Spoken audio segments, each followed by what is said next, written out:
Because I can't say. No, I can't say on this day. I can't. Well, kind of.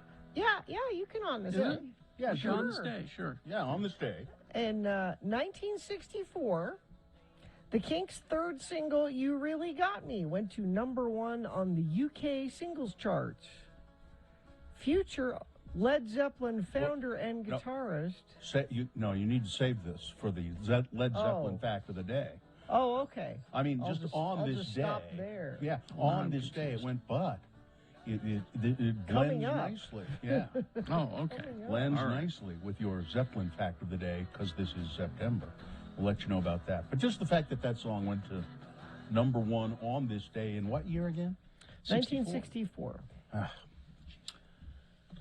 How time flies when you're listening to the Kinks. Now, there were so many on this days today. I mean, we did that one because it dovetails nicely into September. However, yes, we could have opened the show with Jose Feliciano. No, we couldn't. No. La mava, la mava, la mava, la mava. That Are we farting around? Are we farting around? Is this what we're doing here? An elegant way of wasting time. It's farting around with Radio from Hell on X96. And the sky is gray. Oh, you hate it. Doesn't this make you think of Fargo? Makes my skin crawl is what it does. It should remind you of Fargo. To hear these awful remakes of the whole people. Yeah. Okay, No. that's fine. No, we don't. We don't need that. No. You know, it's... I like it when he sang the national anthem. That's the Jose Feliciano I like. I think it's maybe the only one I like. Did he do Chico and the Man theme? Yeah, Chico. Yeah, that was him. Don't you worry. That's the good one. Well, he made plenty of money with that. That's for sure. Yeah. This is good. Nick is filling in for Katie today. Nick, do you have any idea what Chico and the Man is? No clue. I bet it's on Me TV. How old are you, Nick? I am 25. Yeah, no clue. Don't be discouraged. The man, he ain't so hard to understand. Freddie Prinz, who was a hot comedian, You know the father of Freddie Prinze Prinze Jr. Yeah. Have you heard of Freddie Prinz or Freddie Prinze Jr.? I have, yeah. Yeah. Now Freddie Prinz was a very funny guy, a troubled human being, however, and he got a TV show because he was a stand-up comic that they said we could, and they teamed him up with, and this was really smart and funny, with an old vaudeville comedian named Jack Albertson, who was the Man. So it was this funny, hip, young Chicano guy, and this old crotchety old fart. Where did they live in a junk? No, that was it was an antique store or a junk store or something like that. Yeah. So it was kind of like Sanford and Son. I thought it was a. Oh no, it was a mechanic shop. It was a garage. Yeah. You're right. Oh, Gene. that's It was right. a garage. Or wait, no, it was a dairy. No, it wasn't a dairy. Are you sure? Anyway, so they teamed them up for this sitcom on Chico and the Man, and it was actually very popular and it was doing well in the ratings. But Freddie Prinze decided to leave this world, and At 22. Yeah. How selfish. He got the show when he was like 19. yeah. That's. I didn't realize he was that young. Oh yeah, he was just a kid. So he had managed to father a child by this time, Freddie Prinze Jr. With who was the mother? I don't know. Was it another actor or? Let me look. It was really shocking. I mean, it was very sad and very shocking. Freddie Prinze dying by call to the Chico and but anybody that. Oh, but they did. That was not addressed on the CNN docuseries History of the Sitcom, which I might recommend to you, Nick, so you learn about these things. You got it. They after his death, they said he went to Mexico to visit his father and tried to continue. And didn't they bring He's in on vacation? Didn't they bring in like a girl, a little girl, A 12-year-old boy. a 12-year-old boy? Okay. Yeah, and it didn't. So it's hard worked, when they're that age and they're cute. It's hard to tell whether they're a boy Well, or I a mean, girl. you're going from my memory from Yeah. all those years ago. So they did try to continue the He's series. in Mexico. Mm-hmm. Well, it's like All in the Family. They tried to continue All in the Family without Edith. Oh, they did continue. Yeah, you know. They did what Archie Bunker's place? Archie Bunker's Yeah, place. No, don't. So anyway, we've run far afield from Jose Feliciano. What did we have? And we had some. Were other there others sources. on this days? Yeah, there was Joe Perry from Aerosmith. We could have had an Aerosmith opening. Yeah, number. well, yeah. He so I just was looking at who Freddie Prinze Jr.'s mom was. Did you find it? She's nobody. She's Freddie Catherine. Prinze Jr.'s mom, Gina. Don't say Catherine Cochran. She's not. Don't say she's nobody. But so Freddie Prinze died when he was 22. So he had a baby with Catherine Cochran, and then at the time of his death, he was dating Pam Grier. He Didn't know that. Wow. Yeah, that's what this says. Well, interesting. Hey, Nick, do you know who Pam Grier is? I do not. No clue. This is my favorite bit where you keep throwing names at me, and I just go, nope. Do you know Quentin Tarantino? I do. There you go. Okay, there's a Quentin Tarantino movie starring her called Jackie Brown. That's Pam Grier. That sounds familiar. I feel like I've Yeah. at least seen the poster for that. And then you can go you can go back further from that Tarantino movie to a whole bunch of movies that she played similar characters in. Yeah. Okay. throughout the years. Gotcha. Get Foxy Brown or Get Foxy Brown was one. Yeah. get somebody. So you might have heard your grandparents talking about this stuff. Right. Not your parents even, your grandparents talking about this stuff. This is, if you've Joe ever, Perry. if you've ever wondered, oh, there he is. Joe Perry. If you've ever wondered what? Nick, if you've ever wondered, like you've listened to the Radio from Hell show for a while. Mm-hmm.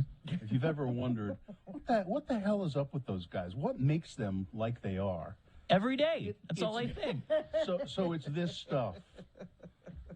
Knowing All this this stuff. is rattling around. Yeah. And This is good knowledge for something else. no, it's not. It's not good for anything. not. See, What's we good get for farting around? it's good for farting around.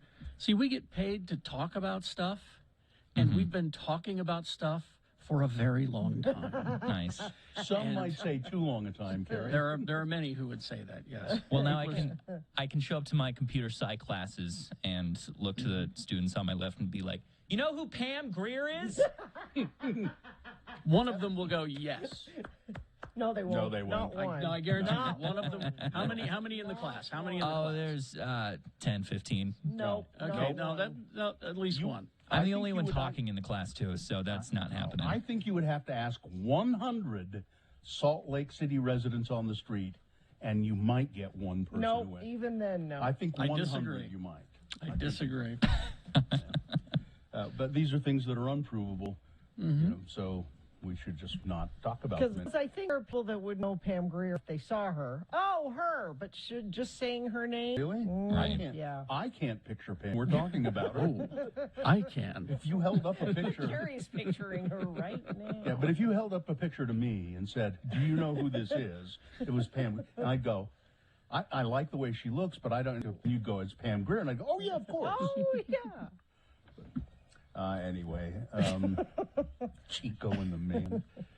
And I there's a They're picture like on he the was front at of him. he was at the Well, prime of his. he- He had a TV show. He was famous. He was one of the biggest stars in America at that time. And just beginning to be. Yeah. Yeah. All right. Well, we got to get this over with.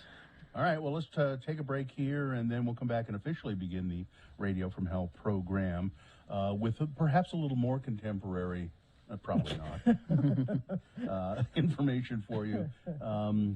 And we'll take your check-ins at 877-602-9696. if there's anybody out there left, if we haven't driven you away with farting around, check in with the Radio from Hell show. Let us know what you're going to be doing, what's on your mind, what's up with you. We'd love to hear from you just to begin the show. 877-602-9696. SaltLakeFilmSociety.org or SLFS.org if you're in a hurry to find out what movies are playing at the drive-in. Yeah, the Studio Backlot Motor Cinema. This is the fall 2021 second season that the Salt Lake Film Society has done this. And by the way, this is helping keep the Salt Lake Film Society alive during this pandemic. And I would hope that you would support it to keep the Salt Lake Film Society going. Now, this is an outdoor movie experience. It's like a drive-in. What is a drive-in? It's not like a drive-in. It's a drive-in. Yeah.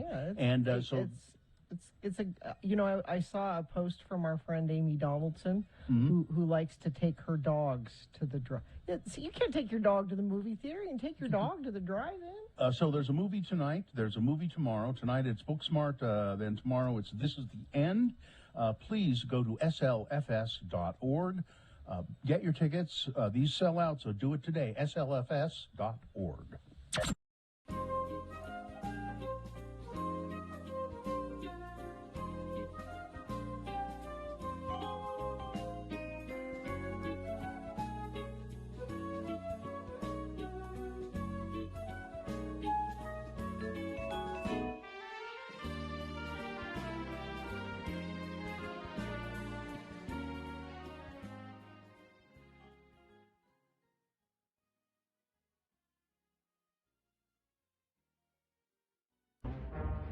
It is the 23rd century. Humans have left the lowly confines of planet Earth and have sought their destiny among the stars. While many things have changed, one constant remains: the need for young men to venture forth and do the work of the Lord. This is the tale of two such men who at the age of 19 have answered the call of their general authorities and are embarking on a 2-year mission to spread the gospel throughout the galaxy. This is the story of Space Elders. Our elders are tracking more conquerors when suddenly they find themselves in a battle of Galactica, where others are introduced to Anadon. Hi, Buffy. They don't look like Cylons. Welcome. I'm Commander Adama. Hi, I'm Elder Chris Jansen, and this is Elder Jensen. We represent the Church of Jesus Christ of Latter-day Saints. You know, the Mormons. Say, you look like that guy from Bonanza. I am in command of this fleet, and we are searching for the lost tribe of humans and a shining planet called Earth. What a coincidence! We're from Earth. Would this lost tribe you're looking for just happen to go by the name of Nephites? No, I don't think so. What can you tell us of Earth? Well, everybody there is pretty much like us. Hey, Lehigh, why don't you show them the Saturday's Warrior holographic disc that your mom sent you?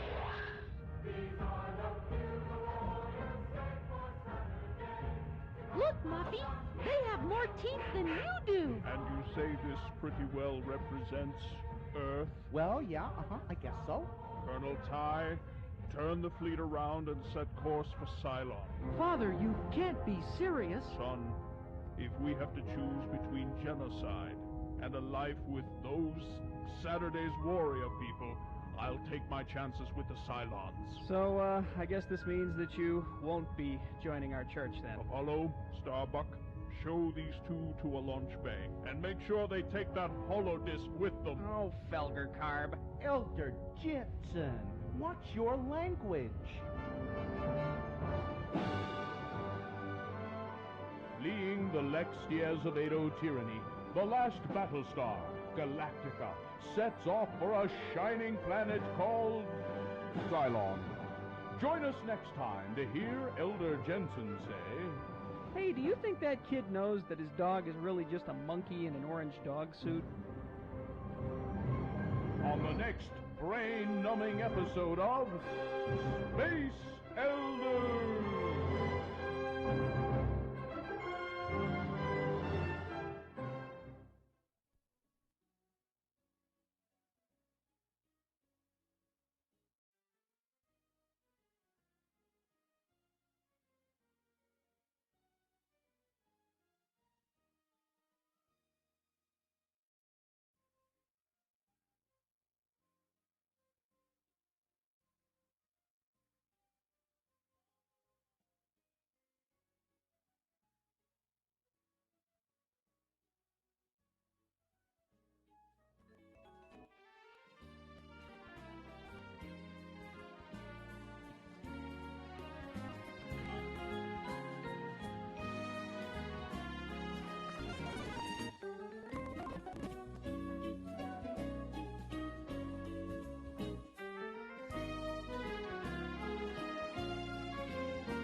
Okay. It is 6:22. Let's get this over with.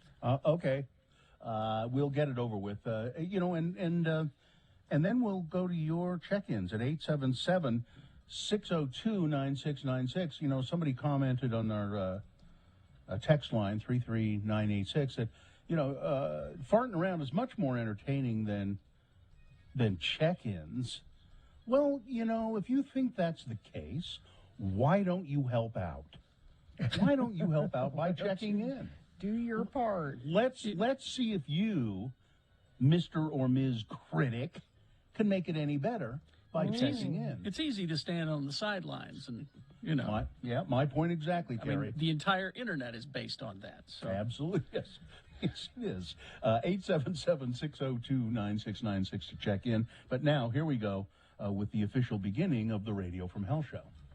Brought to you by Katrubis Dodge. Now, Young Dodge, Layton, new name, same great service and selection of vehicles. See selection online at Young Chrysler Dodge Jeepram.com. Think Young, think Layton. Our old friend, Mr. Moon, is out there waxing away toward fullness. The moon right now is 15.2% of full. We'll have a full moon on September 20th. The moon will rise today at 11:09 a.m., today being Friday. God. It's the 10th day of September in the year of our Lord Jesus Christ 2021. And as I said, it is September when we celebrate all things Led Zeppelin. And Gina has your Zeppelin fact of the day. Mm-hmm. On this day in 1964, the Kinks' third single, You Really Got Me, was not on the... The Zeppelin fact of the day, Gina, not the Kinks. Zeppelin fact. Well, the Kinks' You Really Got Me was #1 on the UK singles chart. Yep. Future Led Zeppelin founder and guitarist Jimmy Page played tambourine on that track. Oh. Tambourine. There's a lot of misinformation about that song. Everybody seems to think that it was Jimmy Page, who played the guitar riff on that. The famous guitar riff that invented heavy metal. But it is Dave Davies. Jimmy Page played rhythm guitar, which is what Ray usually plays. But he wanted to concentrate on his vocals, so he didn't play rhythm guitar that time. So he played the tambourine and the rhythm guitar. I don't know if he played the tambourine. I got this straight from Dave Davies himself because I follow him on Twitter and he follows me. So this fact could be wrong. I'm going to the faft. I'm a faft sewing machine man. Faft. God. I really should retire. I'll just point out, we are paid to talk about things, and we have been talking about things for a very long time. I mean, I'm just wondering how many people... I can't remember my father's birthday, but Dave's Bernina's jingle is in my head. Yes, and I wonder how many people know what faft is. It's do. 15 of those kids in that class, you ask at least one of them. No, I don't At least one of them. Because they're weirdos in that class, aren't they? Telling you. Yeah. Do you know what Bernina or faft are, Nick? Oh, no. Stop throwing names at me. Make a guess. Is this the whole show? Make a guess. Faft? No, P-F-A-F-F, I believe. Nonsense is what you're speaking to me right now. I don't know if there's a T. A fabric company? It's sewing machine. Is it a fabric company? You're close. Sewing machine. Sewing machine company. There you go. Okay. Bernina sewing machines and the faft sewing What machines. about Butterick? Come on. Those are patterns. Come on. God, is this going to be the whole 4 hours, guys? Yeah. Now you're throwing us off completely, Gene. This is the radio from him. Yes. It's P-F-A-F-F. I just looked it up. And there are dealers in Utah. Yeah. So if you want to faft, you can go to Shingleton's. I'm a Dave's Bernina girl. Well, if you're a Bernina girl, then you go to Dave's Bernina. But if you're looking for faff, it's Shingleton's or Rocky Mountain Electric Quilters. Oh, good. It's good to know. All right. I'm going to have a stroke. And in Ogden, there is a faff store specifically. Wow. See, that's how I know about half, because I'm an Ogden boy. So this is, maybe we shouldn't tell people who this show is so that they don't hold this against us. Anyway, it's the Radio from Hell show, starring the Lords of Morning Radio, Kerry Jackson. I'm Bill Allred. That's Gina Barberi. Nick's your buddy, Nick's your pal, filling in for our producer, Katie for short, today.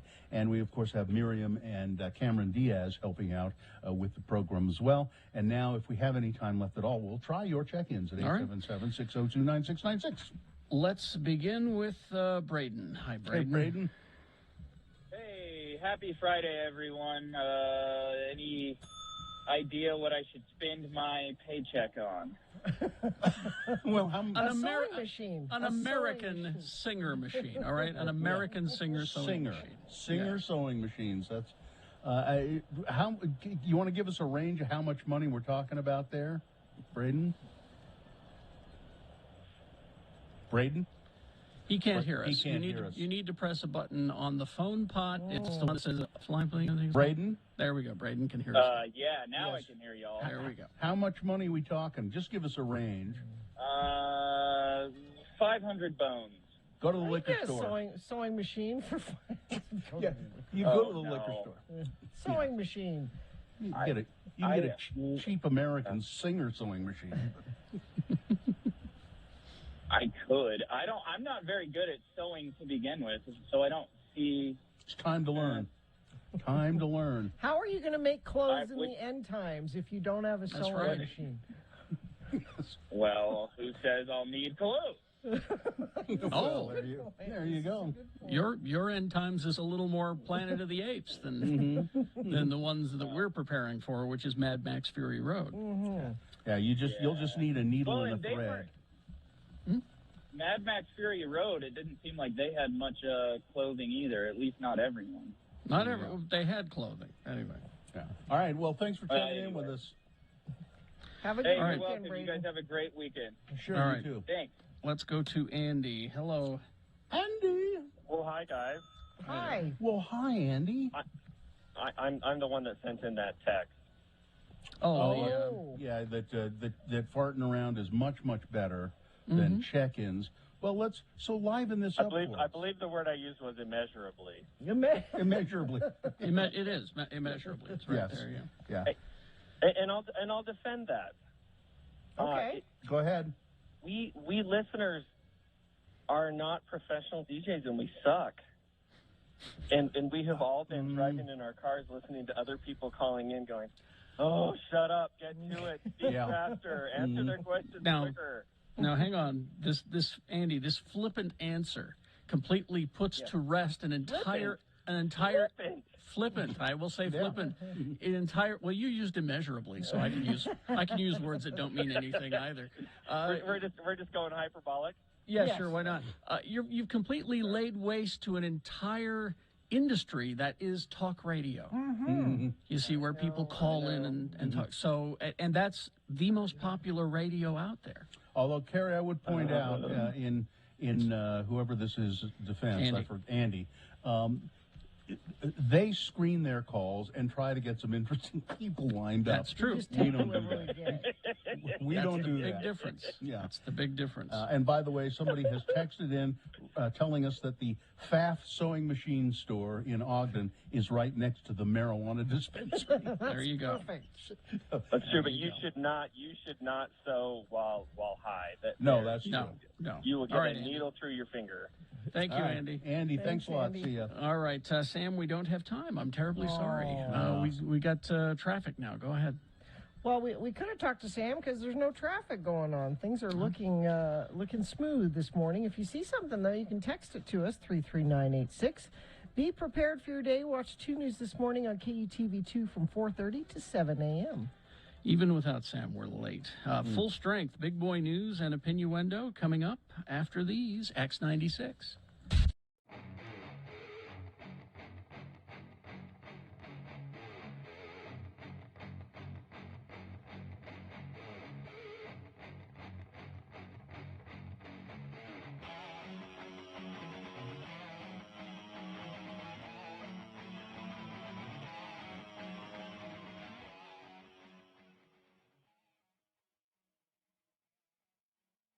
Okay, the shop sells. It's called celeb. How would you say that with all of those Celebrities. Celebrity. celebrities? Yeah, I drug you guys over here. You were just going to walk on by Celebrities Gallery featuring artwork by and then put print numbers on them and selling them. bitch. My point exactly. There was I some. smell something for you in there. Well, yeah, there was some artwork by David Bowie in there, and it was it looked like a Which Yoko Ono took and copied and put numbers. But again, it's mass. So it's not cool? But it was David okay. Bowie did a painting of Festus. I swear it was Festus. Festus? No. Well, I mean, he was all white and pale and alone. And alone. No, but so what if it's a? I mean, they only make so many of the prints, right? Or it's only cool if you can get the original. It's hard to say. There was a yeah. I mean, it really is hard to say. You know, a lot of them say, you know, it's number 475 out of a run of 1,000. But how many runs of 1,000 did they do? I mean, they may have stopped and then did another run. Yeah, that's how they can say a run of 1,000. I mean, it's okay stuff. I mean, I wouldn't buy it, but I mean, there was a really cool colored pencil John Belushi With in his there. shirt open and his shirt. gut hanging out. Shirt open. Yeah, that was a great thing, but it was easily what, $450. Probably, yeah. And there was one thing in there I really liked. They had Hawaiian shirts, silk Hawaiian shirts. They were about $70-80 a shirt, but they were they're copies of shirts that celebrities have worn. Like there's one that shows a picture of Dustin Hoffman and John Lovitz standing together, and John Lovitz is wearing this Hawaiian shirt with pineapples on it, and you can buy that. You can buy that shirt. Yeah. I don't want to buy Dustin Hoffman's shirt. I don't want to buy John Lovett's shirt. Either way, they'll both have little black curly hairs inside of them, okay? And then here's the question I had, is that there was a whole bunch of drawings of the Rolling Stones, and right in the middle there was this big one of Don Knotts, and I'm wondering why they decided to put Don Knotts in the middle. That was not Don Knotts. That was Todd of Todd and Aaron. No, it was. Jagger. Oh, is that who it was? Yeah. Oh. Sure look like Don Knotts. Oh, well, the older he gets, the closer they look. I mean, 1960s Don Knotts, you know. Really? Yeah. By the way, Uncle Todd, I always thought you looked like Mick Jagger, not Don Knotts. That was the joke he was making. Yeah. Let's make it perfectly clear. Honest.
Okay.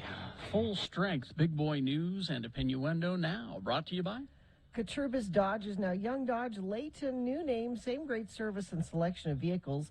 See selection online at Young Chrysler Dodge JeepRam.com. Think young, think Layton. Tragedy. Oh, really? He was one of a kind. He wasn't original. Feels upset. He will be missed. Acting? This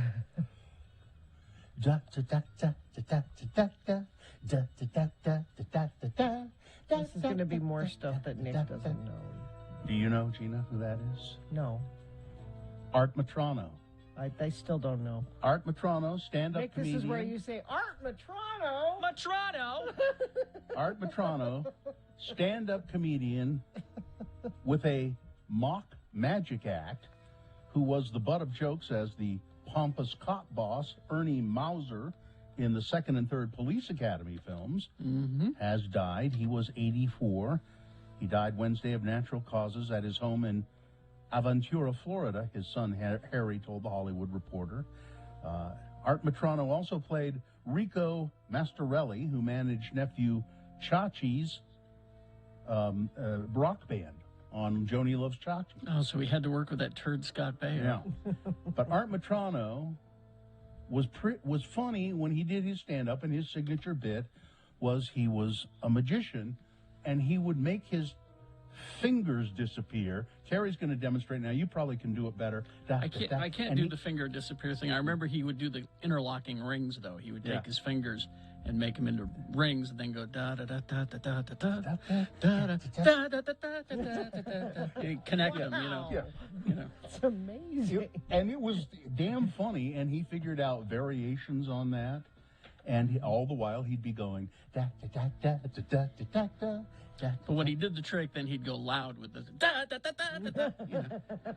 Which is what made it funny. But his career skyrocketed in 1970 after he performed The Amazing Metrano for the first time on The Tonight Show with Johnny Carson. His magic tricks, making his fingers jump from one hand to the other, weren't tricks at all. That's right. He would go, he'd have hold up two fingers, and then he'd go like this, and he'd go, what? Smack them together, and then there would be, you know, two on one hand. Carson thought it was he was falling off his chair behind the desk. Yeah, there you go. He was. I'm going to post a video clip of it on Twitter. Metrano worked nightclubs all over the country. I mean, and nobody knew who he was until that appearance. I don't know how he got on the Carson show, but he was. It's sad to say, though, his long-lasting claim to fame will be the Police Academy movies.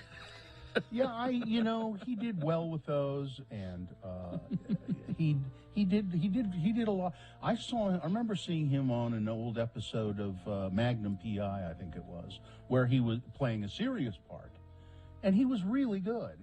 Oh yeah. He did all kinds of TV stuff. Anyway, he was 84, I believe.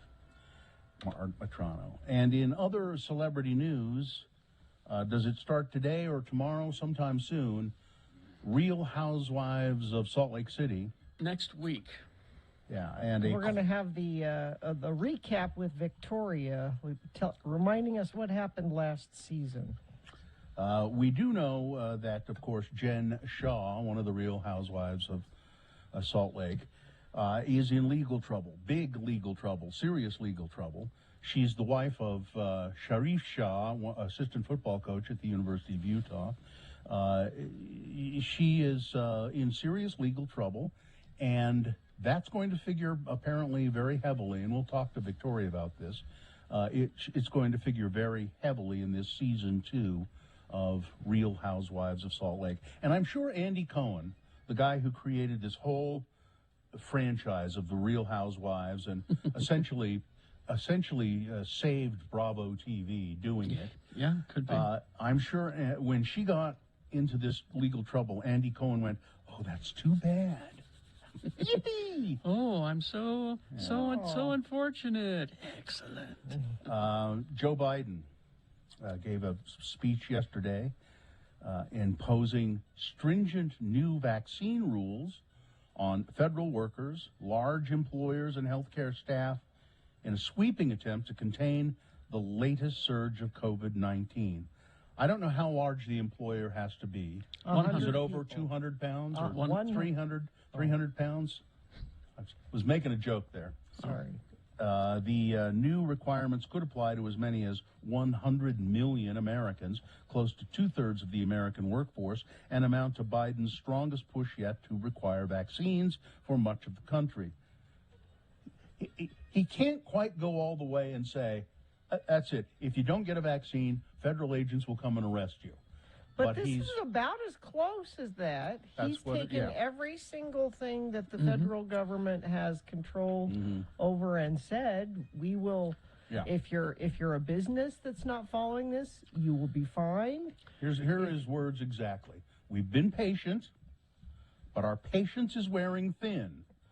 And your refusal to get a vaccine, you have also, we are make sure that thing will get. This plan is directing the Labor Department to require, and OSHA will come around and inspect, to require all businesses with 100 or more employees ensure their workers are either vaccinated or tested once a week.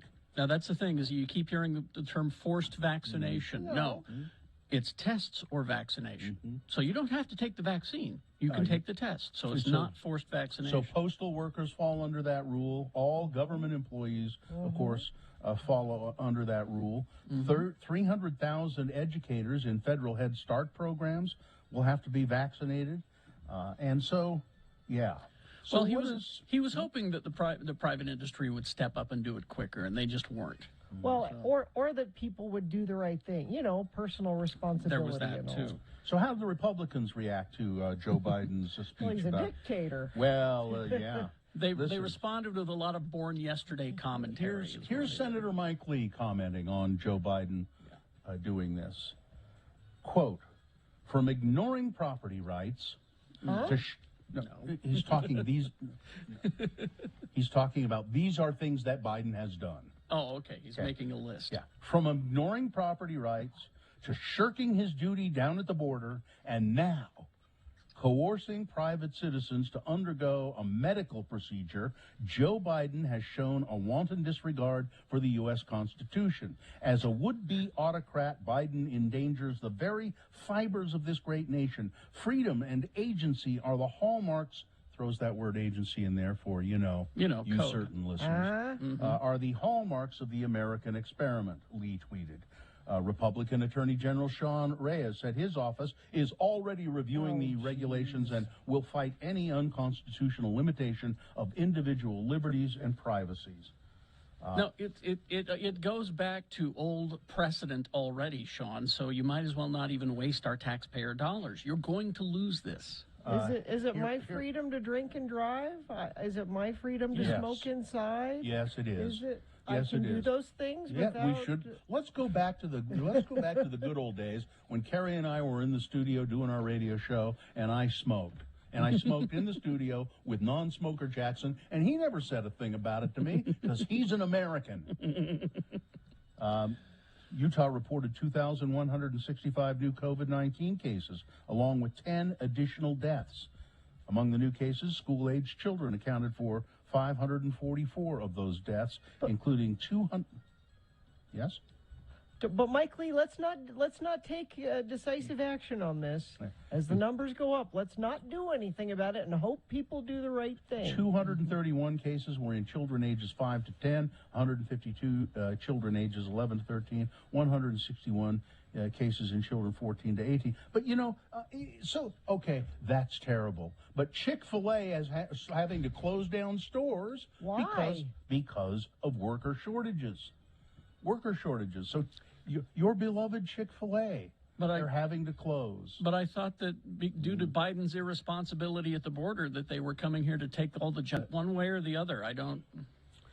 And a man whose name is being withheld at his family's request were the 1,646th and 47th people to be identified as victims of the attack on the World Trade Center in New York.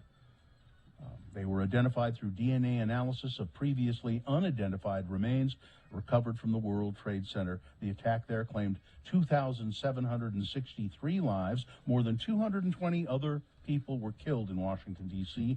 and outside of Shanksville, Pennsylvania. I saw a report about the falling man picture. Do you know about this? Yeah. So when the World Trade Center was attacked and it became clear that people were not going to be able to get out of the top floors of that building, they started seeing people jumping from way up there, jumping, Yep. because they felt they had no choice. They couldn't get out. So they jumped, and I remember we saw it on the day it happened as we were covering it in our studio, and it was just a horrifying sight. Pretty soon the news media started avoiding showing that stuff, the people jumping out of the buildings. I think out of respect for the families and all of that, and because it was so shocking. It was such a shocking thing. It added a whole different layer of horror to the thing. But the guy who shot a lot of still pictures, he's a news photographer. He's still working. He's the one who captured a whole bunch of those images. There's one called The Falling Man, which if you just Google The Falling Man, World Trade Center, you'll see that picture. Nobody knows who that man is, but he caught other people. So he stood there for a while and just kept clicking on those images of people jumping out of the building. And there was a woman, and somebody saw that picture and said, I think that's my girlfriend. I remember what she was wearing that day, and went and met with this photographer and looked at the picture and said, that's her. So they could put a name. They could put a name to that person who fell or jumped out of the building. Anyway, that's 9/11, the anniversary tomorrow. Tomorrow I'll be hosting the Out of the Darkness Walk, the anti-suicide walk at Veterans Memorial Park in West Jordan. And a lot of that centers around 9/11. First responders who've taken their own lives, first responders who have died as a result of suicide, and directly tied to those events at 9/11. Quickly, I don't know how much time we have here. You're all right. Gina, good news. I don't know what that means, Carrie. I don't know if it means you can do. You have time for one more quickly story. Okay.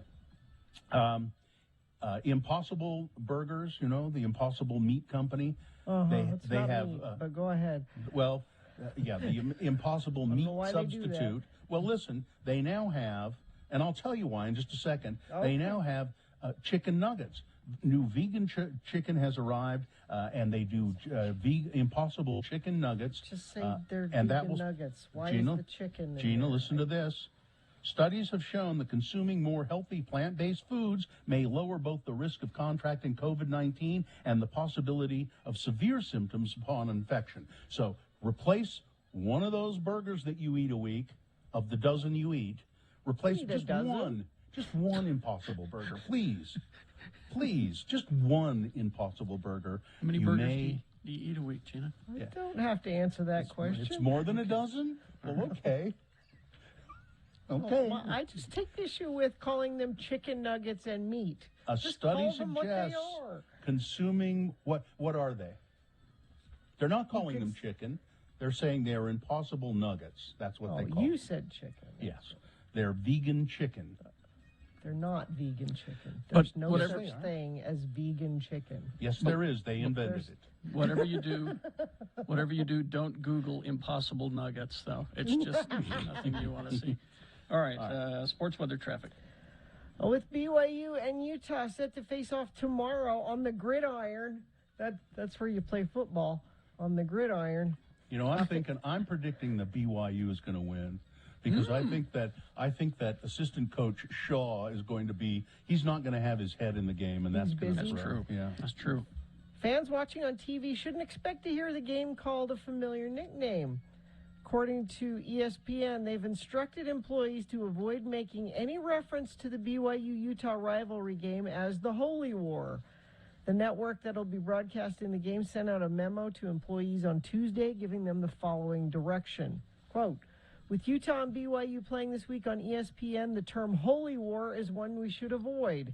The schools actively don't like it. Who did you ask at the school? Schools actively don't like it. I think that they don't like it. I think that the Catholics want to trademark. I think what they're saying, Gina, is this is something that the fans get all frothed up about, and the schools would prefer they not get all frothed up about it. I don't know, when you say the schools, who did you talk to? You didn't talk to the Muss.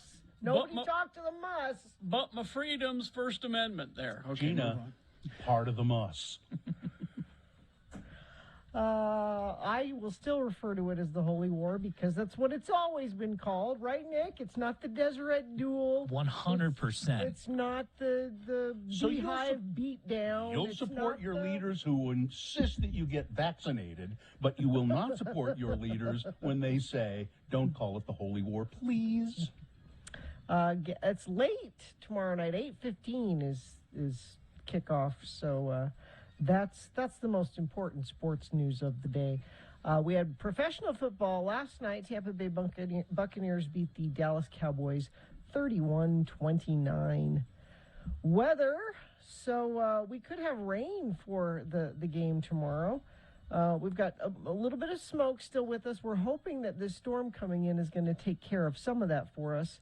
Those thunderstorms will start tonight with a 40% chance overnight. Tomorrow, 50% chance on Saturday. And will cool off. Today is 93. We did hit a record yesterday. I think 97 is what it ended up being. Tomorrow, though, 84 for a high. And then a slight chance of thunderstorms Saturday night into Sunday.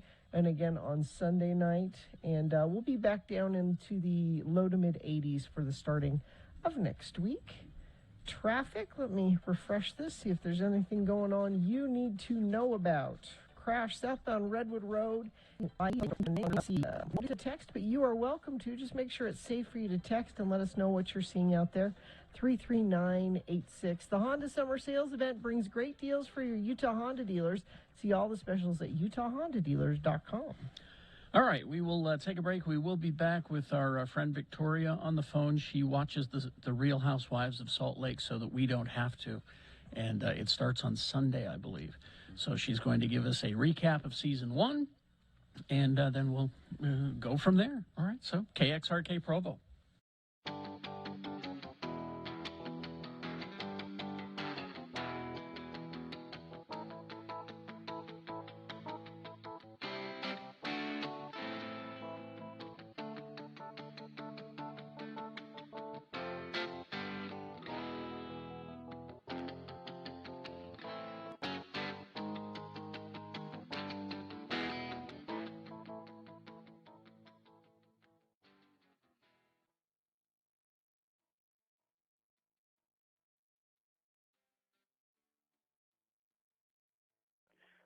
We're broadcasting here from Namche Bazaar in Nepal. We're sitting in my room at the Zomling Guest House and Panoramic View restaurant. I met the owner a few minutes ago and did a little interview with him. Maybe you'll hear some of that coming up on the show at some point.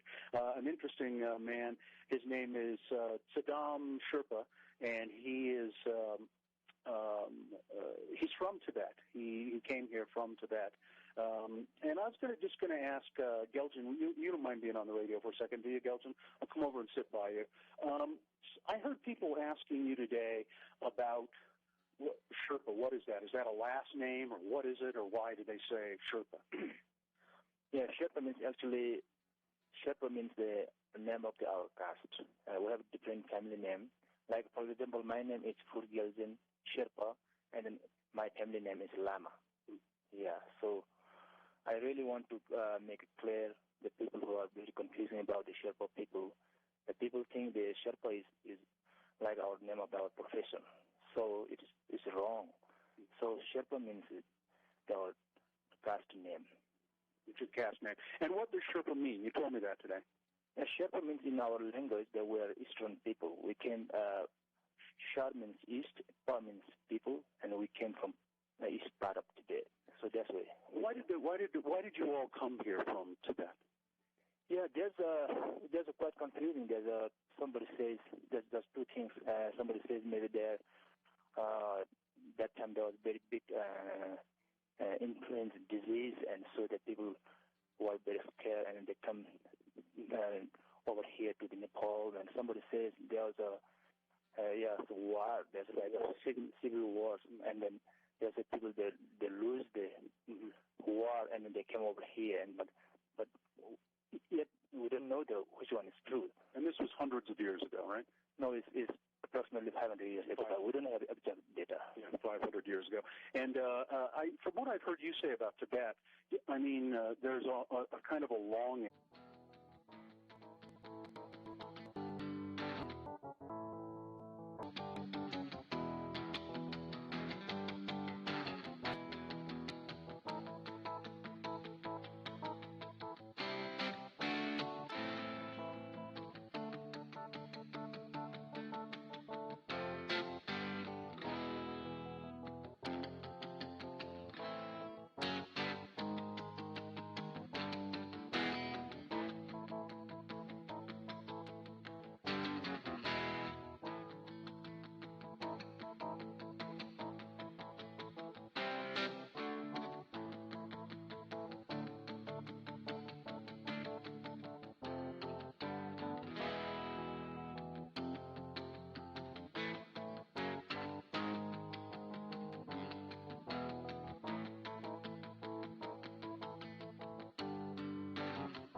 Okay, and let's see. Oh, I have a sponsor here. Oh, you do? Wait a second though. Before we go to Victoria, we should mention this. Multiple police units. This is breaking news. Multiple police units are blocking I-15 and the frontage roads on both sides of the interstate near the Farmington-Centerville line. They're searching for an armed and dangerous suspect. The man they're searching for is 32-year-old Joseph Manor, has multiple active felony warrants. There are lots of cops, and I think it's tying up traffic around there, so you should be aware of all of that. Okay. Sponsor, Gina? Be prepared for your Day Watch 2 news this morning on KUTV2 from 4:30 to 7 a.m. All right, here she is.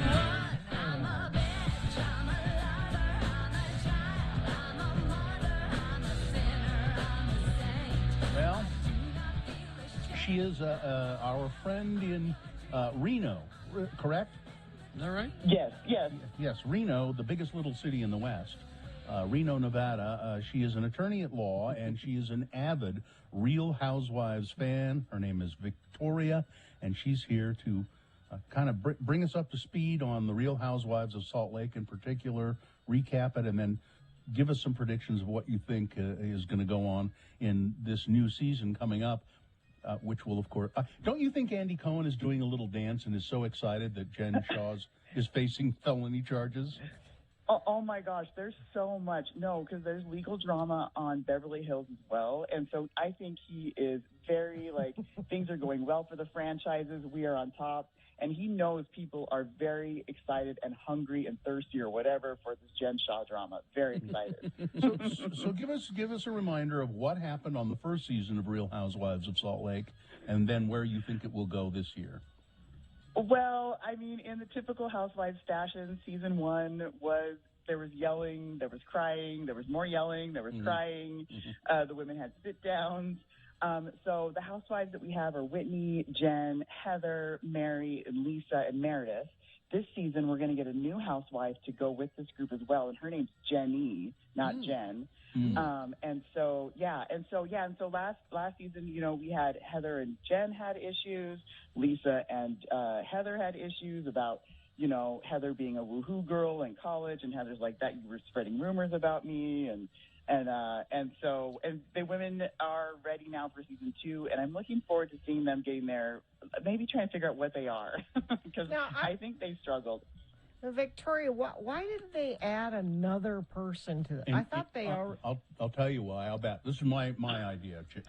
Tell me if you think this is right, Victoria. It's because if Jen Shaw gets led away in chains, they got somebody to step in there. No, maybe.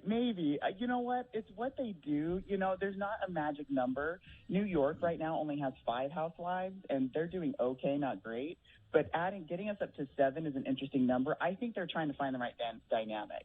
And so, and in the trailer, what it says is that Jen Shaw says about Jenny that Jenny's a firecracker. So, and you know what? And you guys were kind of talking about this before. You guys do a great job of, you know, keeping everybody in the loop. And I do think there's a lot of research and production that goes into like figuring out who to put on TV. And to be completely cynical, obviously, like I think they're looking for just the right amount of crazy that they can control and will give you good drama. Yeah.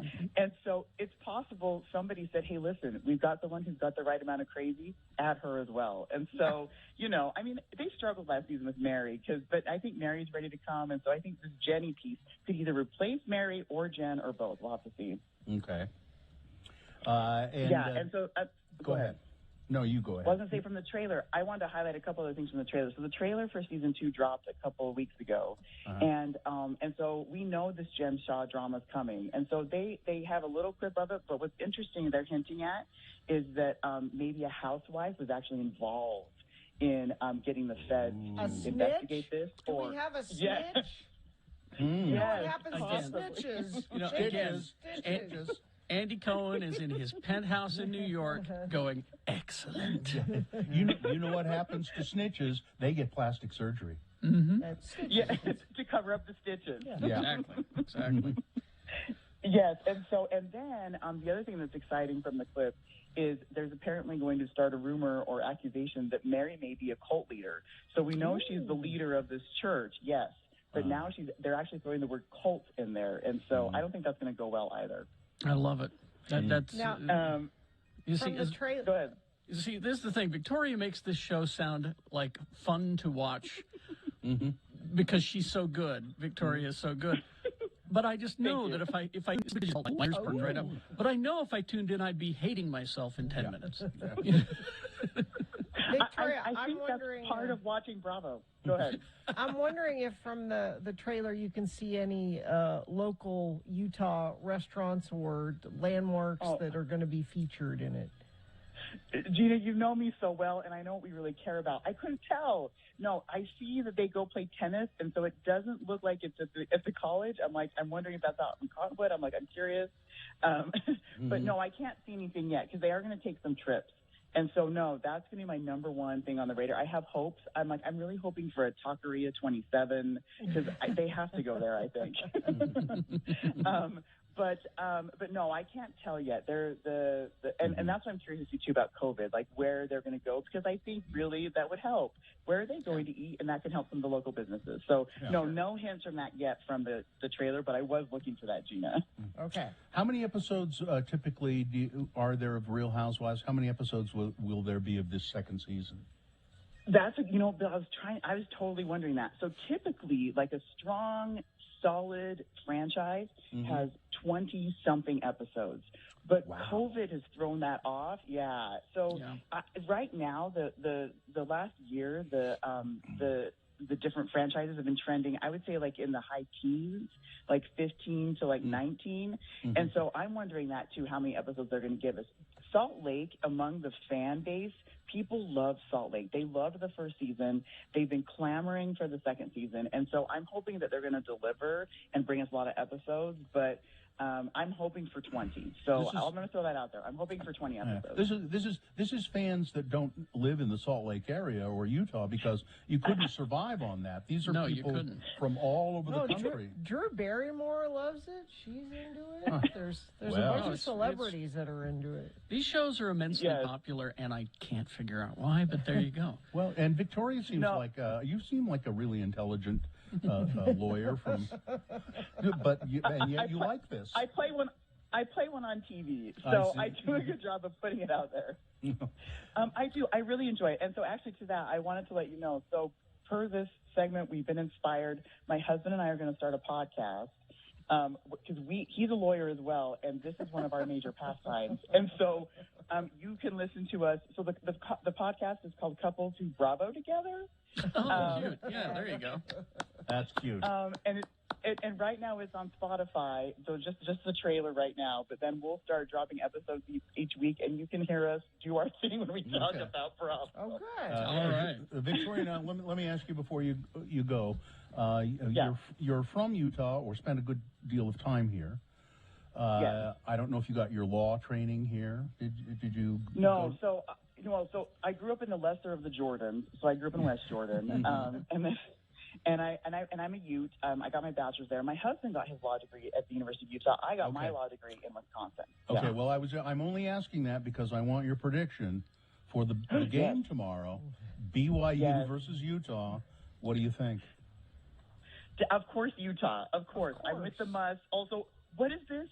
Gina, you were just talking about this, the Holy War. How can we not talk about that anymore? I am not the Deseret Dust Up. No, ESPN is not the boss of me. I told you the call it the Holy War if I want. The Catholics want to trademark that term. They've been using it centuries long ago. before. Yeah. So, no, right. I bleed red. It is the Holy War. This is the land. No matter whether you're prison or not, this is the Holy War. Bring it. I'm just afraid that Jen Shaw's troubles are going to throw kink in this. No, true. Bill, now I'm not an athlete. I don't think you are, but I think they're all about, like, they know how to keep their head in the game. They know how to keep their eye on the prize. I'm trusting Shaw. I'm trusting Whittingham. I'm all for it. But I do have a drinking game, not knowing what's going to happen for the first. So the first episode of the season starts on Sunday. I have a drinking game. Okay. We're calling it roll footage. Every time we see a clip from the previous season, take a drink. I think we're going to be good to go. And then actually it's after Sunday Night Football. And then people can also follow me on Instagram at Judgy Empath. Judgy Empath. Thank you very much. Thank you, Victoria. All right, Victoria. We'll talk to you next week. All right. Traffic, Gina, please. Yeah, multiple police units are blocking I-15 and the frontage roads both sides of the interstate near Farmington, Centerville line. Early this morning, they're searching for an armed and dangerous suspect. Man they're searching for is 32-year-old Joseph Maynard, who has multiple active felony warrants. The search involves at least a couple dozen police officers and SWAT team members from a half a dozen agencies. I would say avoid that area. Just to get back to the traffic part of this, that sounds like that's going to be a mess for a while. Scott Hale is offering a $39 AC end of season, $49 furnace preseason, or tune-up for both for only $59. Call 801-264-HALE. Here's Boner's round one. Here are the candidates that you will be considering. Boner candidate number 1, semen syringe. Boner candidate number 2, I needed the meat. I thought I was in the country. Boner candidate number 3, and there's poo all over the highway west of the airport. All right, Boner's round 1, big boy news, all coming up after these. RanLife.com. Yes, our good friends, or my good friends at Ran Life, they've handled mortgages for me for quite some time. I think the first time I dealt with Ran Life, they're a local mortgage company. It was at least 10 years ago, probably more than 10 years ago, as I did my first mortgage refinance and saved myself a lot of money doing that.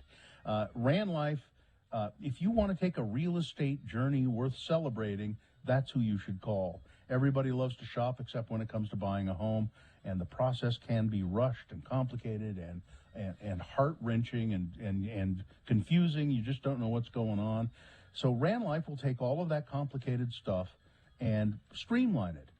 Ran Life makes it clean and simple and transparent. I think you'll almost actually enjoy the experience if you let Ran Life help you with your mortgage. So give them a call, 801-478-4500. That's 478-4500 or ranlife.com.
The Utah Word of the Day is brought to you by Bullfrog Spa's Clearance Center, now open in Midvale. Save thousands on hot tubs and outdoor furniture just off 72nd South in the Winco parking lot. A temporary clearance sale that ends soon.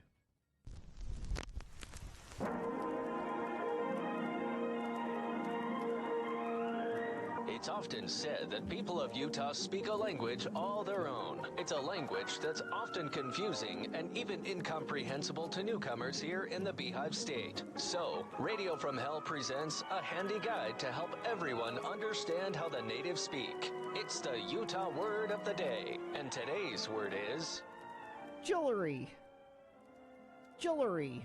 Jillery. Jewelry. And here with another fine example of how the word is used are those two sturdy Utah men, LeVar and LeGrand, to use the word jewelry in a sentence.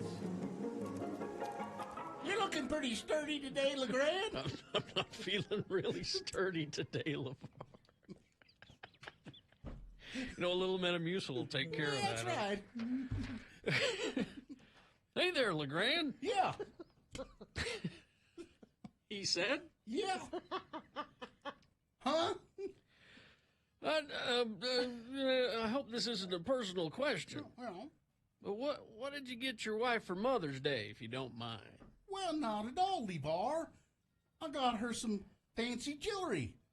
My wife's always loved jewels of all kinds, so I let her pick out what she likes, and then, she lets me pay for it. Ain't that the way? Yeah. Would you get her like a ring or something? Well, With a Jill on it? well, yeah, she got a necklace with jewelry. You know, they say jewelry is the way to a woman's heart. Mm.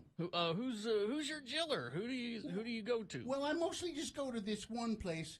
I done it for a bunch of years because an old friend of mine, and he's also my cousin, works at this jewelry store. Well, what store is that? Well, it's a tradition. I always buy my jewelry at Zell's.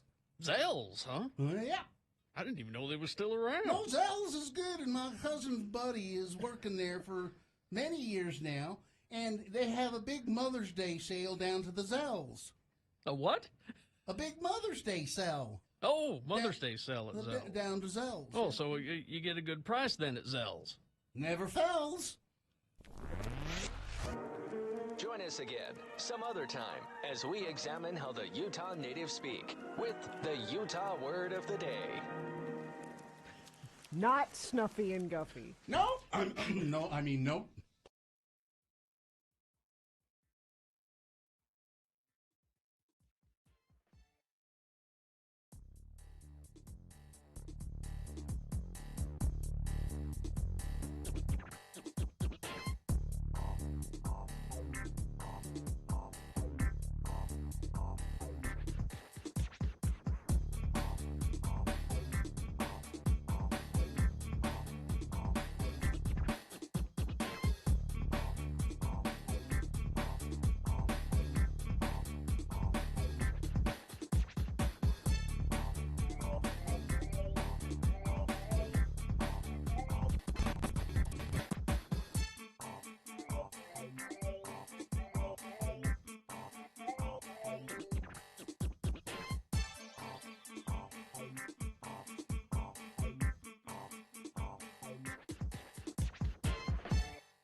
7:22 right now, and it is time for round one of your boners. Here we go. 3 news stories. These are examples of bad, stupid, or funny human behavior.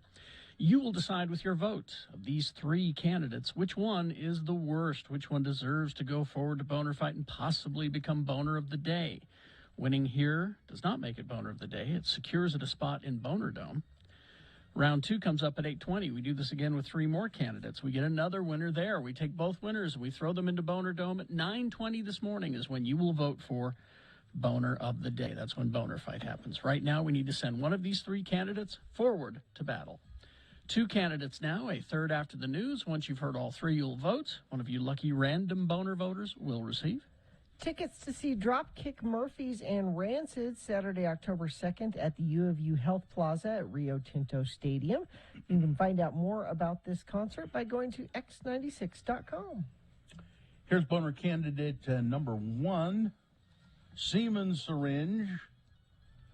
This guy may have been a Boner candidate before. I don't remember specifically, but he can certainly be a Boner candidate again, even if we've done it once.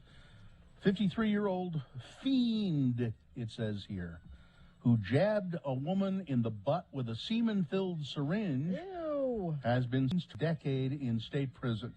In Maryland. False semen and the woman named, interestingly enough, Katie Peters. I say interestingly enough because Carrie and Gina know why I say that. Yes. As she was returning a shopping cart and jabbed her in the butt with a syringe full of so gross and weird of semen. Yeah, 10 years doesn't seem like enough. Well, he copped the plea. He was going to go away for 25. Oh, okay. Copped the plea, pled it down to 10. Boner candidate number 1, semen syringe. Boner candidate number 2, I needed the meat. I thought I was in the country. What? Okay. New Harmony in Washington County, down in the southern part of the state. The Division of Wildlife Resources investigating after a southern Utah legislator was accused of shooting a doe, a deer, a female deer, in a residential neighborhood. Residents of the Blackridge Ranches development off Old Highway 91 near New Harmony told St. George News that a man who identified himself as Travis Siegmiller was seen pulling a deer toward his car. Neighbors said that they had heard a gunshot just before that. A resident told St. George News that Siegmiller told him he was out of work and he needed the deer meat for his family. And he said he had just gotten permission from the private property where he had retrieved the deer. When contacted by news authorities, Mr. Siegmiller said he had no comment on the situation. The owner of the property, where neighbors said the deer had died, told St. George News, I don't know who this guy is. I've never met him. Never gave him any permission to shoot a deer in my yard. And the picture, if you go to x96.com/live, there he is, and there's the deer laying there by his car. Yep. This is such a bizarre story. Siegmiller allegedly told residents that he had shot the deer in a yard across the street, and then it ran to another yard. The property owner said the lawmaker showed him 2 deep depredation tags. Now, these are things that the Division of Wildlife Resources grants on short notice when a game species is causing agricultural damage. When asked why he was shooting around home, Siegmiller referred to his map and he said, I thought I was out in the country. I'm looking at this picture. Yeah. I thought I was out in the country. Well, there are houses all around you and stuff, and cars parked in driveways. Well, that's a neighborhood. I looked on the map. I thought I was out in the country.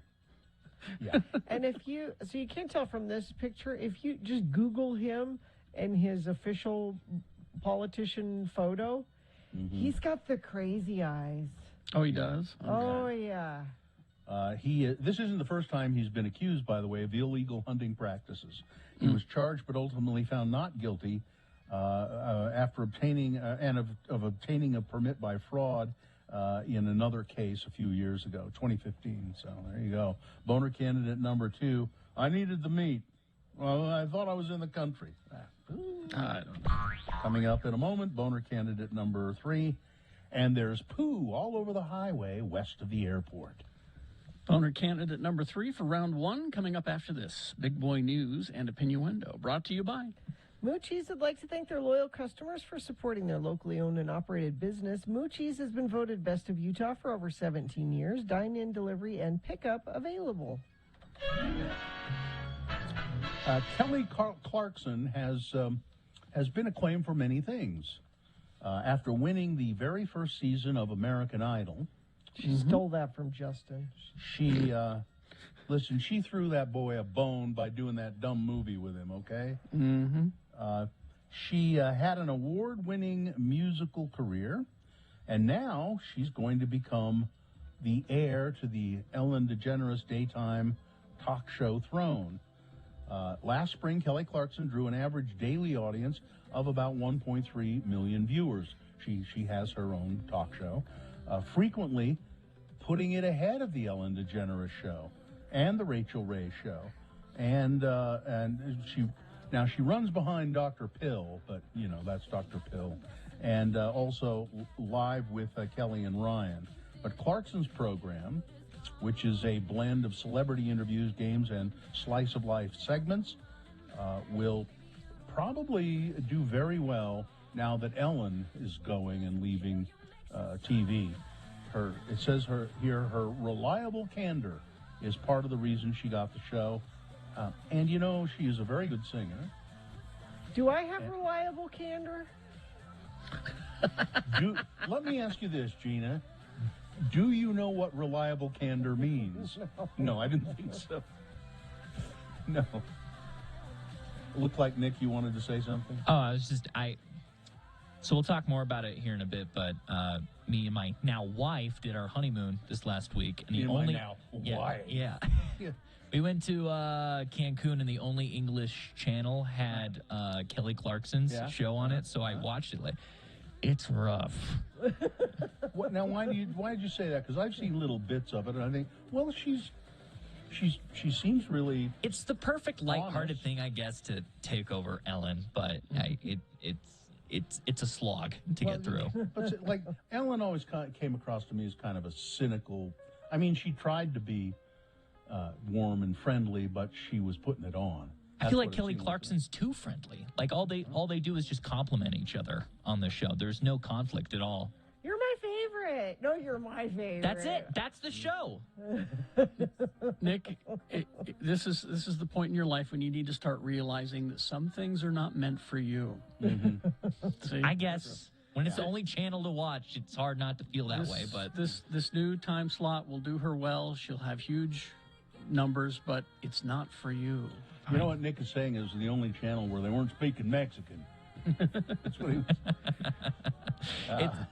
You're on your honeymoon. What are you watching TV for? We'll talk more about it. We were exhausted from 6 months of planning a wedding. Okay. Phil Collins, ongoing health problems. It says that Phil Collins can barely hold a stick. A drumstick. He's going out on tour with Genesis. A Genesis doesn't sound like he tour. should. I think he has to. He is not well though. He injured his spine some years ago, and it's caused him a great deal of problem holding on to objects. And as you recall, he was a drummer at one time, so that's going to be pretty tough. There he is. I don't know why I like that song, but I do. Novavax, it's a big drug company, and it looks like they're getting ready to do trials on a combination flu COVID vaccine. Moderna's been doing this too. So you would be able to get a flu shot and your COVID-19 shot just in the same cocktail, which I think is a great idea. Children now make up 1 in 4 COVID cases in Utah. 1 in 4. Healthcare workers at Primary Children's Hospital say that they are struggling to keep children safe and healthy. The onslaught of these new cases is very alarming. The the child health care professionals at primary children's. Last winter, only 12% of COVID-19 cases in that number is currently 25%. And it shows no sign of abating. It's going up and up. U.S. coronavirus. Dr. Anthony Fauci says, he was asked, is there an end game to this? Will we get on top of it? How would we know? The one thing we do know for sure, 100,000 cases a day is not where we want to be, said the director of the National Institute for Allergy and Infectious Diseases. Dr. Fauci says, but that's where we are right now. Speaking to Axios, he said, suppressing the virus is the end game to the pandemic. Ideally, the United States would get cases as low as possible, but a reasonable goal would be to get below 10,000 a day. So we're at 100,000 a day now. Let's get down to 10,000 a day. And he said the best way to accomplish that is vaccination, getting as many people vaccinated as possible. The sister of a woman whose body was found decomposing inside of an Idaho funeral home, she says, I can't believe this. What is going on here? Now, this woman lives in Virginia. Her name is Eve Bodie, but her sister's body was discovered in a funeral home in Pocatello. She says that her sister died August 17th at the age of 65. She was an inmate at the Pocatello Women's Correction Center. She was taken to the medical center after suffering a heart attack. The hospital called and said, what funeral homes you want? And she said, I told them I don't know any funeral homes in Pocatello. I don't live there anymore. But the hospital recommended Downard, and so we said, okay. Yeah, you go with that. All right. You don't know. And that's where they found her sister's body decomposing rather than being embalmed. And they found a lot of other irregularities at this funeral home. All right. Weather, traffic. Today, 93 for high. We'll have some patchy smoke. Then this evening, slight thunderstorm. Tomorrow, 50%. And sunny highs. We can hunt from some Highway 80. They're searching for someone who's armed and dangerous in Farmington. Accident 90th South eastbound at 7th East left turn lane, left lane closed. That also comes to us via our text line at 33986. Thank you for sending that in. The Blocks is downtown Salt Lake, so come see what's happening around the city. Get the latest on performances, exhibits, music, murals, and events at the website blockslc.com. Now, before we get to candidate number 3, a quick reminder that coming up at 8 o'clock, we have Best Question of the Week, and we could still use some because the questions aren't best. I mean, they're okay, but they're not. You can do better is what I'm saying. Anything you've ever wanted to ask us or about anything, doesn't matter. Our radio from hell at x96.com, put best question in the subject line. Here's boner candidate number 3, and there's poo all over the highway west of the airport. Well, this must have been fun. Hazmat crews were called out yesterday after a truck carrying human waste. Yeah, they're out there. Spilled its load on the Interstate 80 here in Salt Lake. I remember doing this traffic story and seeing that Hazmat was there and asking the question, I wonder what spilled. Poo. This is not what I was expecting. Now you know. The accident occurred around noon at I-80, 5600 West, just west of the airport. Officials with the Highway Patrol say the accident happened after the truck was cut off by another vehicle and had to brake suddenly. And when you have to brake suddenly with a truck full of poo, things go wrong. Lanes were closed while the hazmat crews cleaned up and removed the human waste from the highway. God, that was somebody's job to do that. Whoever has that job doesn't get paid enough to do that job. Thank God there are people willing to do it. But just be aware of this. There are trucks on the highway carrying all kinds of things that you probably don't want to know about. Well, actually, if you're going to be aware of anything, don't pull out in front of trucks. They can't slow down and stop like you can. The last two times I've been on the interstate, I've almost been killed by people switching lanes, like trying to, they don't. It's like I didn't see you. They don't know that I'm there, and they've come across and you lay on the horn, and it's about all you can do. That's awful. People are just really driving poorly these days. All right, that's it. Boner candidate number 3. Thank you. Let's review the first 2 and vote. Well, you could save that sound effect for number 1, too. Semen syringe. A Maryland man has been sentenced to 10 years for sticking a woman in the butt with a syringe full of semen. Boner candidate number 2. I needed the meat. I thought I was in the country. I got crazy eyes. A Utah legislator accused of shooting a deer in a neighborhood in southern Utah. And boner candidate number 3, there's poo all over the highway or west of the airport. Okay, you've got to decide. Of these 3 candidates, which one is the worst? Which one should be going forward to boner fight and possibly become boner of the day? Winning here does not make it boner of the day. It has to earn that.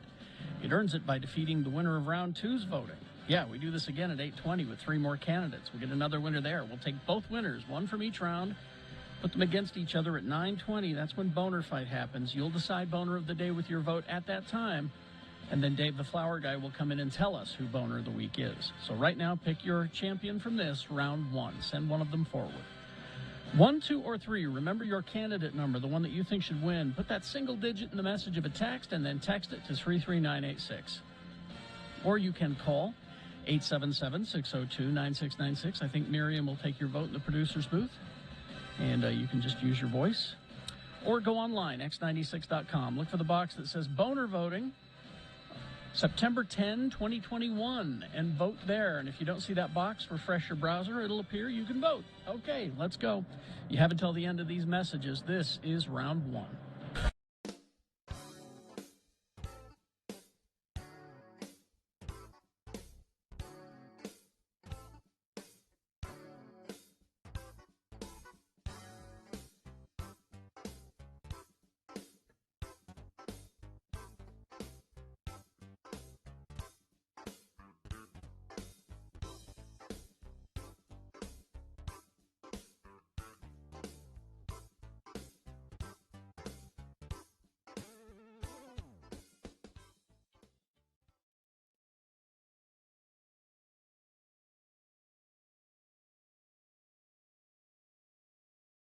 I was thinking today how much this moment of one of our interns, the organized intern, Sarah, and I was thinking, I wonder how much it would cost me to hire her.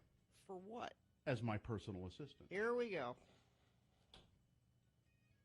What? You need a personal assistant. Sure, I'd love one. I would love one. I think a personal assistant would do a lot of good things for me. Like what? Do you have dry cleaning that needs picking up? Yes.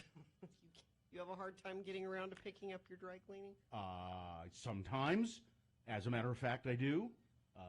I have any number of organizing things that need to be done all the time. I need, it would be very nice to have somebody to post a bunch of social media stuff for me, at my direction, but actually do the work of it. It would be very nice to have somebody I could call up and say, I don't have time to go to the grocery store. I'm forwarding you my list. Please send it. Please do it. See, she's not, you know what I mean. There's any number of things. You want to go to the store for Bill? And she would love to do it. She's nodding right now. But A, I don't know as I could really afford her. And B, I like her, and so I'm not sure that I want her to be on the receiving end of me saying, What do you mean you didn't? Yeah. Things like that. You would end up yelling at her. Well, just we have to break here, but speaking as someone who has an assistant, what do you need an assistant for? Here we go. I feel bad having her do things. That's what I'm saying. And so I'm not utilizing her enough. You pay her? I do. Then don't feel bad. That unless she's the sort of person who goes, okay, I'll get right on that. Mr. Jackson. Yes, I if it's that sort of thing, then I need a different assistant. So see, Sarah would go, that's right.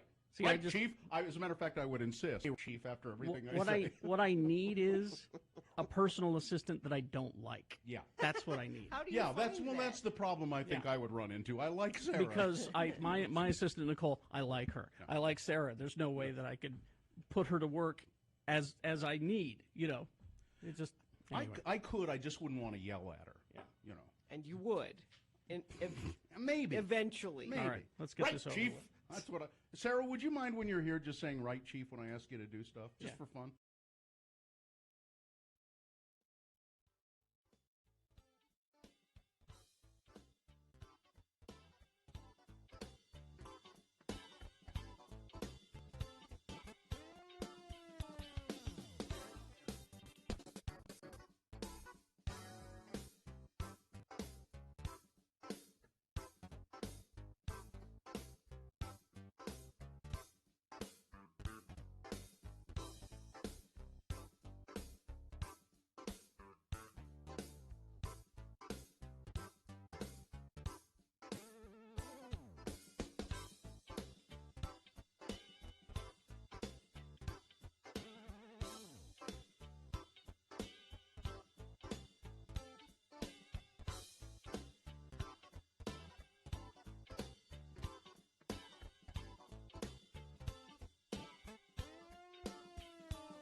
So time to award round one of your boners. And round one of the boner voting is brought to you in part by what do you call it? A euro, chicken euro, yeah.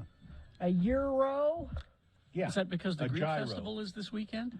No, it just because I happen to have roasted a couple of chickens. We have the leftover chicken, so. And the Utah Outliers hockey program is composed of players from the USA and around the world. They depend on community support. Host families will be paid to house players. Volunteers are needed and internships are available now.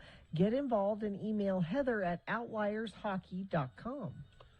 We had boner candidate number one, Seaman Syringe, guy getting sentenced to 10 years in prison for sticking up just a random woman, I guess, sticking her in the butt with a syringe filled with semen, presumably his own. His name was Thomas Steeman, so it was Steeman semen that he poked. The other who is and so now 3 Tim on 80 west of the airport is not a situation. Well, Mabel won. Yes. Mabel won Dropkick Murphy's tickets. And the winner, strange, I think, the winner, number 2 and number 3, I guess, split the vote. Because number 1 is the winner, Seaman Syringe. Really? Yeah. All right, there you go. Yeah, adding up number 2 and number 3, there were way more votes for. Well, that's not how it works. No. So. Yeah. All right. Well, you've decided that candidate goes forward to boner fight. It might be boner of the day. Depends on how well it does, going up against the winner of round 2's voting. We'll do this again at 8:20 with 3 more candidates. Get another winner there. Then we'll take both winners and put them against each other for boner fight at 9:20. That's when you'll vote for boner of the day. All right. So Nick is our. He used to. He's our buddy. He used to. Yeah, he is our buddy. He's our pal. Mm-hmm. And he was our intern at one time. 2016 is when I started. Yeah. And has sort of hung around, and we've let him hang around since then. He's filling in for Katie today, producing the show. You're doing a good job so far, Nick. Thank you. It's been a while since I've done this, and I don't think people realize how intimidating the board is. But It is. And people, I don't even know what it looks like. I don't go. You over don't there go and over look there. at it. No, I don't even Bill, look come at look at this. No, no. But for you have had this girlfriend for how many years did you guys date? we're high school sweethearts, so we're approaching 8 years of being together next month, actually. But you got married. We did. Where did you go for the ceremony? We had the ceremony and the reception at Memory Grove right here in Salt Lake. Oh, yeah. So if you've ever been up by the Capitol, there's that big dip on the east side. Beautiful Memory Grove Park. We had the ceremony out there in the park. And then they have a place called Memorial House, which is their private establishment that we retreated to for the reception. You know, afterwards. our Mike Lund, who has been with us forever and ever and ever. When he got married, that's where he got. They had their reception there. Do you guys remember that? Going to Mike Lund's? I wasn't invited to that. I went, and that marriage didn't work out. We were invited. So good luck, Nick. We were invited to Nick's, though. We didn't. We did not go. Anybody we don't from do things. X96 show up to your Todd wedding was yet? there. Yeah. Todd showed up. It was because of the food. Right. And yeah, it was gorgeous day. The smoke made its way out of the valleys. You could see the sun. It was a perfect Saturday afternoon for sure. Now, does her family like you? Are they in favor of this union? They do, and it's it's hilarious to see our two families mix, because mine is very loud and boisterous and in your face, and hers is incredibly reserved and quiet. You would never guess from her, because she is the black sheep of the family who can gab your ear off all day. But yeah, seeing those two mix, both of our fathers obviously gave toasts. And her dad's was very sweet and was a few minutes, and my dad talked somewhere in his toast about a dog biting off some guy's ear in the 10-minute ramble that he went on. What does that have to do with you? Well, his father is a personal injury attorney, so I think that he just has to talk about that. There you go. Yeah. Billable hours. If Bill I talk hit about it this on in the head. toast, No, he was very sweet too, but seeing them talk back to back, you could see the dichotomy of personalities. Yeah. So it was fun. So your first dance, what was that? Our first dance was, I am forgetting. Oh no! We picked it together like the week before. It was. Let me pull up the playlist here. You don't know off the top of your head what your She couldn't tell you either. So now, was it a live band or was it a DJ? We had a DJ. We had for our first dance, For Once in My Life with Tony Bennett and Mark Anthony. Okay. Yeah. We try to do jazz theme for everything. Me and her picked all the ceremony music as well. Okay. Okay. And then what was the highlight of the food? Was there some good food there? Oh, there was some good grub. We had brisket, we had potatoes, asparagus, we had we were able to swing an open bar. Really? That was a Now, wait big a minute. feat. Well, again, there are religious people that in your might family. And they're there, but it's my day, right? Okay. I'm unapologetic for who My I am. dad's an attorney, okay? Yeah.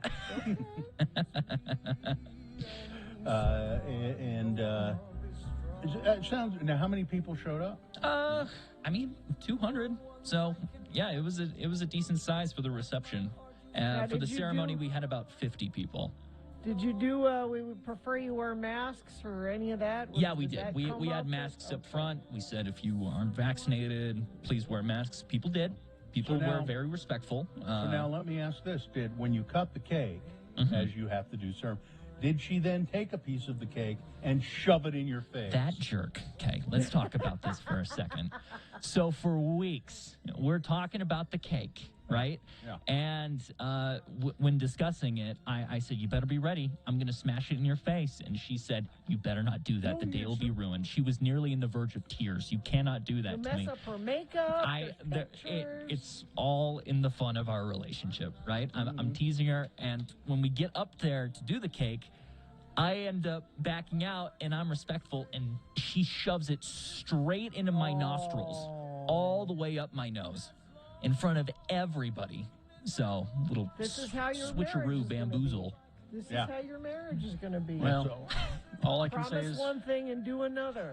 all I can say is this, Nick. Have fun being married to Satan. She's the best. Yeah, just get ready for her to humiliate you in front of other people for the rest of your life. Yeah.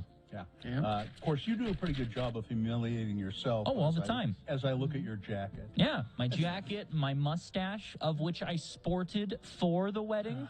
She was okay with that? She was the deciding factor. I asked her in the end, should I keep it? And she was like, you better. You bet it'll hold cake frosting. I think it held up okay. I actually posted, I'm going to post actual wedding edited photos here in the near future, but we got our bridals done a few weeks ago, which I posted to my Instagram account. You're more than welcome to go check that out and see what you think, Bill. What is it? Nick Drools is my username. DROOLZ.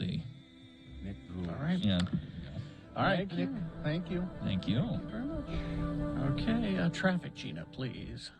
Crash southbound I-215 west at 35th South. This is in West Valley, and it's off to the right shoulder. And let's see.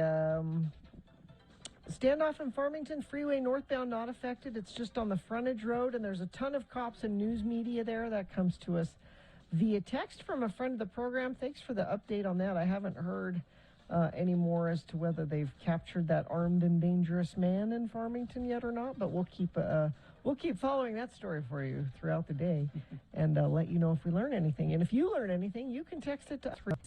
Scott Hale is offering a $39 AC end of season, $49 furnace preseason, or tune up. Both for just $59.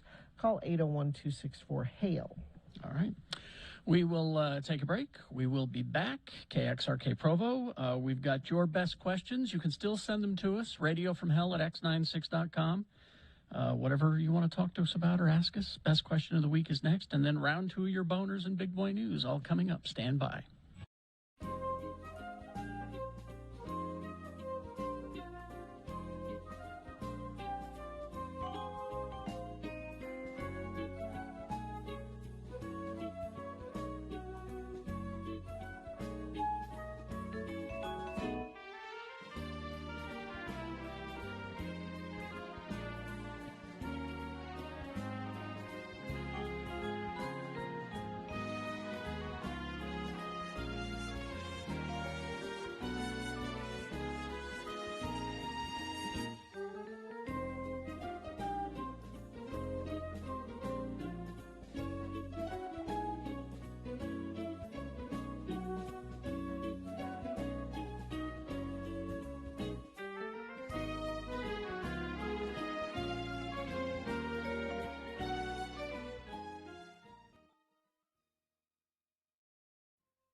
Norm. Spell it with me now. N-O-R-M. And now we'll use it in some dialogue as our two Utah men, LeVar and LeGrand. Today the boys are standing outside the ward house, chatting with a new ward member who has just moved in from out of state. Again, the word is Norm. Well, Brother Jensen, it's nice to have you in the ward. Where do you come from? Yeah, what ward was you in and where? I'm from a ward in Anaheim, California. Well, we kind of spotted you as a Californian. Yeah. You may have noticed that not many of our wards are... No, I don't think so. I don't imagine I'll be wearing this Hawaiian shirt again either. So, what did you do for a living down there in Anaheim? Well, I was and still am a tax accountant, and because you fellows have been so nice, I'd be happy to offer you some tax advice for free. I don't pay taxes. I don't have an income, so I don't pay no taxes. I have a fellow that does my taxes. Norm. Oh, what's Norm's last name? It's kind of like him. Oh, his name not Norm. His name Jansen. Why did you think he's Norm? Oh, sorry. Sure. We'll see you next Sunday, Brother Jensen. You should save that shirt you're wearing, too. I'm sure we'll have some kind of luau night in the cultural hall this spring sometime. Yeah, we all get a little crazy that night.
Okay. Is this a sponsored feature? Yes, Katrubis Dodge is now Young Dodge Layton, new name, same great service and selection of vehicles. See selection online at youngchrysler.dodge.jeepram.com. Think young, think Layton. That's best question of the week. But is it? I don't know. We'll find out. You need to send us your questions about anything. Radio from hell at x96.com. Put best question in the subject line. And on Fridays, we answer your questions. Nick has assembled a question or two for us from your submissions. Starting light, starting simple. Okay. They ask, first off, tragic death. What is your biggest fear? Dying in a fire, drowning, car accident, waiting for rescuers, etc. Have a great day. Yeah. Mine is, seriously, I've mentioned this before. I can think of no more horrible way to die than being stabbed to death. Yeah, that's bad. Oh. That's bad. Ooh. And I'm sure it'll happen before the end of the day. It's going to be, at some point, I will, in fact, be stabbed to death. I'm sure. Gina?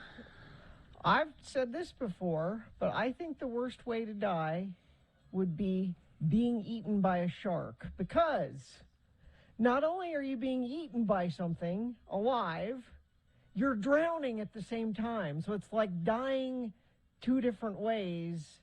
It's a 2-for-1 death. Well, That's mine.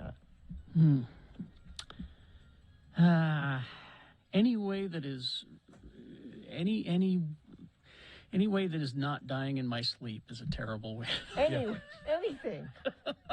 Yeah, I mean, sure. I can't think of, other than dying in my sleep, I can't think of, drowning would be awful. Yeah. There's an old, I forget who did the poem. It's fire. What would be the worst way to go, fire or ice? Some say fire, but I say ice is nice and would suffice. I can't remember. Is that Robert Frost? Maybe. I don't know, something like that. But learned that in your liberal college, did they? Would it be better to be burned to death or freeze to death?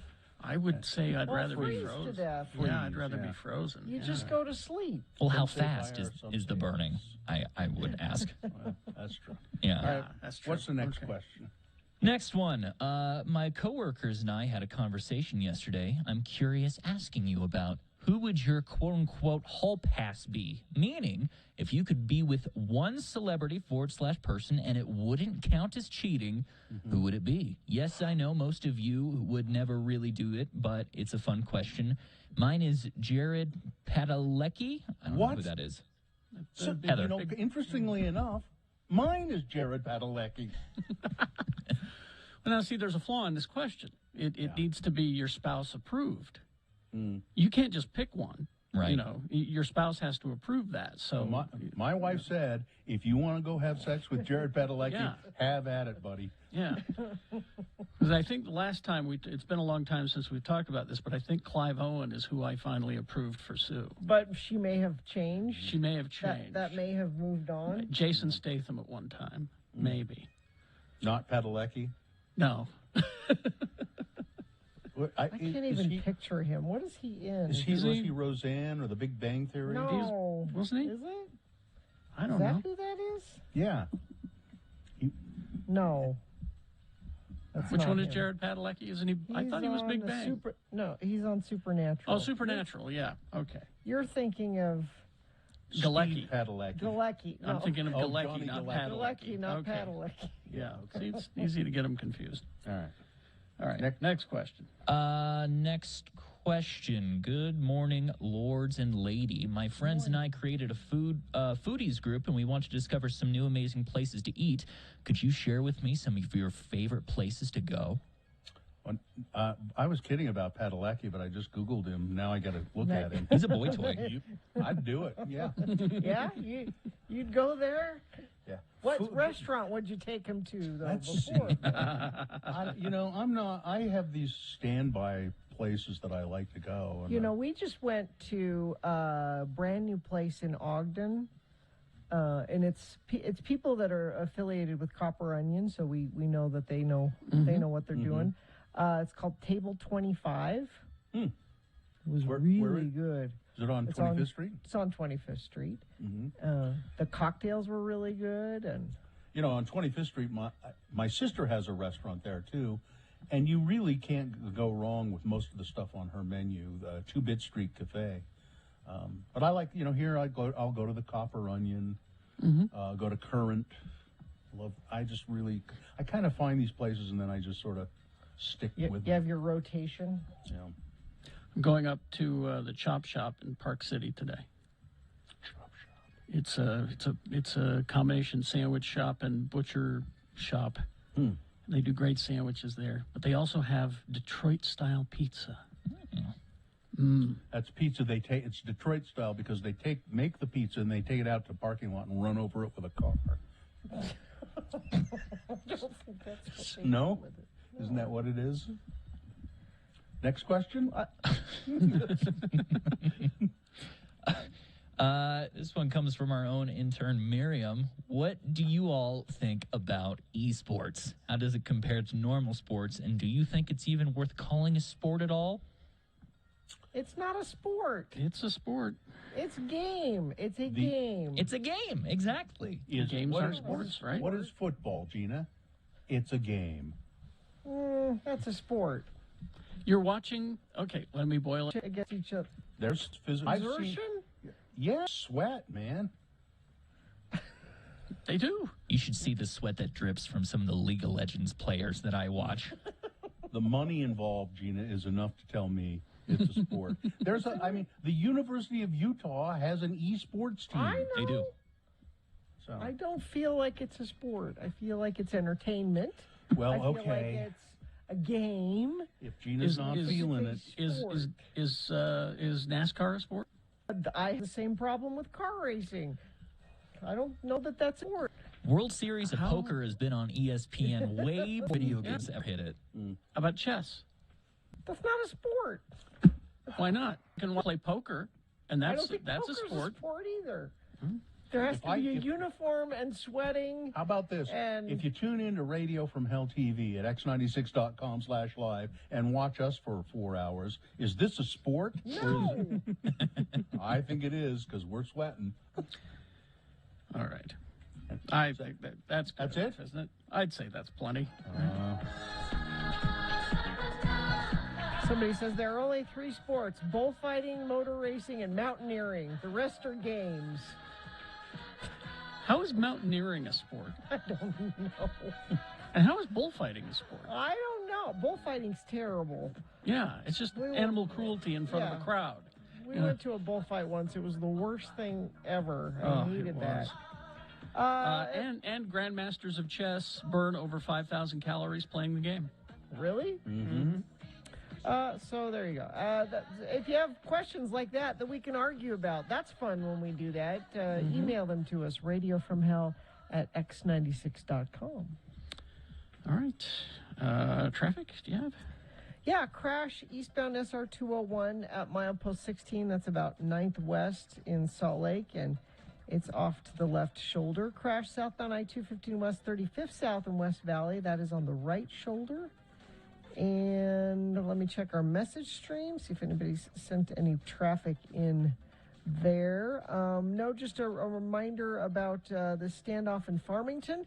Freeway northbound not being affected, just on the frontage road. Tons of cops and news media in that area.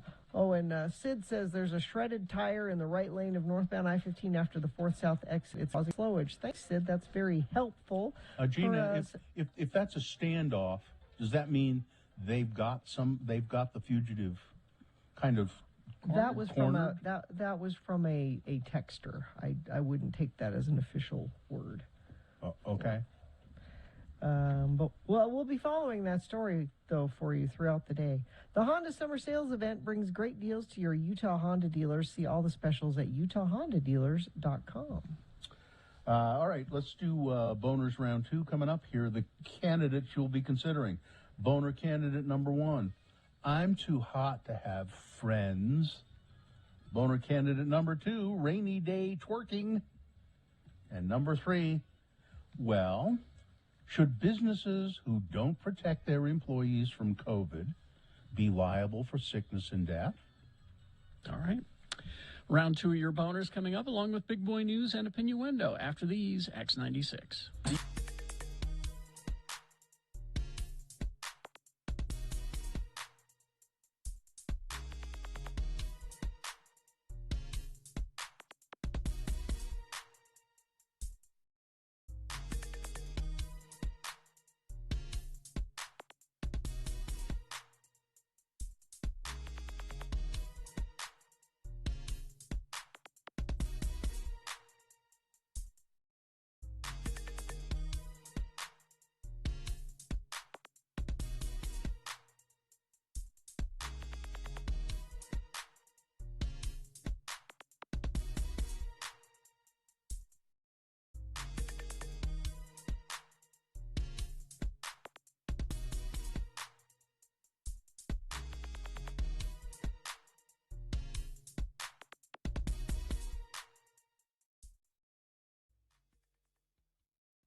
Radio from Hell with Carrie, Bill, and Gina.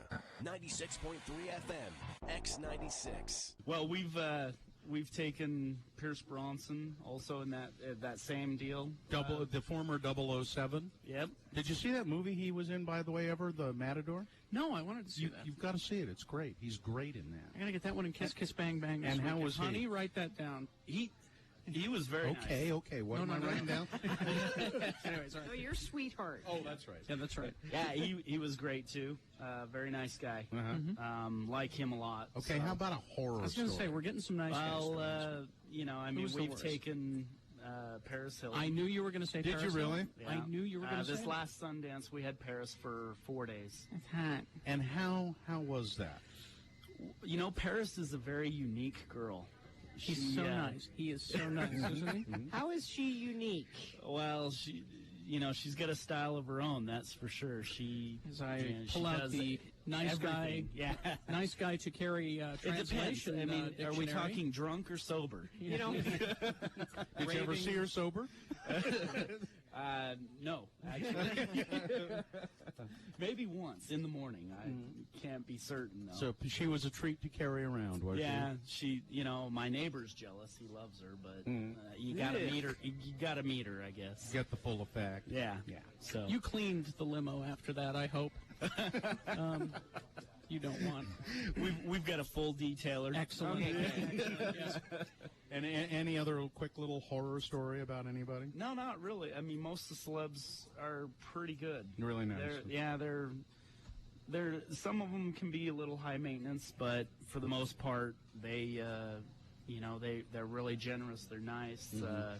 Keep to themselves. They don't make a lot of trouble. It's what you would expect, really. I mean, they just want a nice, quiet ride, and thank you very much. Now, what about the folks you've been giving rides to in Garland? Have they been high maintenance? Oh, no, not at all. Just around the block. Like Paris Hilton? Mac, he wasn't any trouble? Now the crowd keeps turning over here. Anybody here want to go on a limo ride? You want to go? Anybody? That has not gone yet? Yeah, we have a couple. Wasn't one now? If it's only one guy, you got to collect some people and go with you. Two? All right. Just go around the. These guys haven't gone. Just go around the block. It's a treat.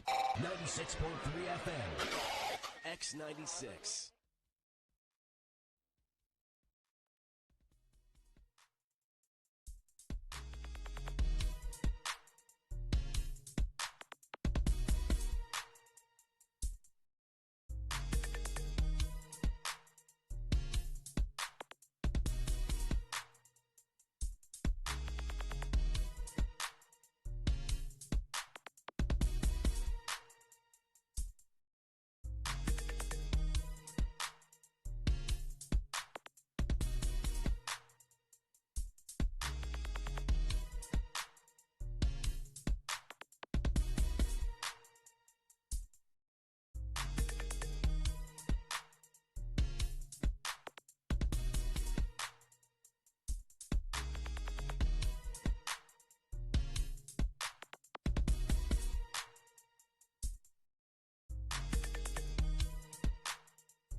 Okay, it is 8:21. Let's get to it. Round 2 of your boners. Here we go. 3 news stories. These are examples of bad, stupid, or funny human behavior.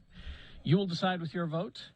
Of these 3 candidates, which one is the worst, which one deserves to go forward to Boner Fight and possibly become Boner of the Day. Winning here does not make it Boner of the Day. Winning here ensures it a spot in Boner Dome, where it will go up against the winner of round 1's voting. We did that an hour ago. We'll take both of the winners and put them against each other. You'll vote for Boner of the Day at 9. That's when Boner Fight happens right now. We're sending one of these 3 forward from this round 2. 2 candidates now, a third after the news. Once you've heard all 3, you will vote. One of you lucky random Boner voters will receive. Oh, it's right behind you there, Nick, on the chair, the tote bag, the Radio from Hell tote bag. Is so attractive. She doesn't need any female friends, certainly. Mariah Mills said female friendships are hard for her because women are afraid that she is too hot and that she will steal their husbands. Rather than on your wacky opinions. I'm a woman in the prime of a life that needs love squeezins. Can we focus back on what this Boner candidate is? Okay, get a look at this woman too. See what you think, because she's not, but she says she is so hot that other women are afraid that she will steal their husbands. The Atlanta native also argued that her curves are all natural, and she's hoping to get a breast reduction so that people will stop staring at her 34 DDD chest. She added that having a crazy, voluptuous figure like she does has discouraged her from having any friends, any female friends. I've had female friends before, but as I grew up and cared about my appearance, the friends have become less and less. She said, I've had women tell me that they don't want me around because their husbands are always looking at me. I think this happens in real life, Gina, no matter what you say. I think this woman is I don't crazy. know why you're asking what my opinion is. I'm not allowed to comment on this. If I could make it that you weren't allowed, I would. But you do anyway. Boner candidate number 1, I'm too hot to have any friends. Here's Boner candidate number 2, rainy day twerking. A recent News Out of Orange County Sheriff's Office report will tell you that the law doesn't look too kindly on dance moves.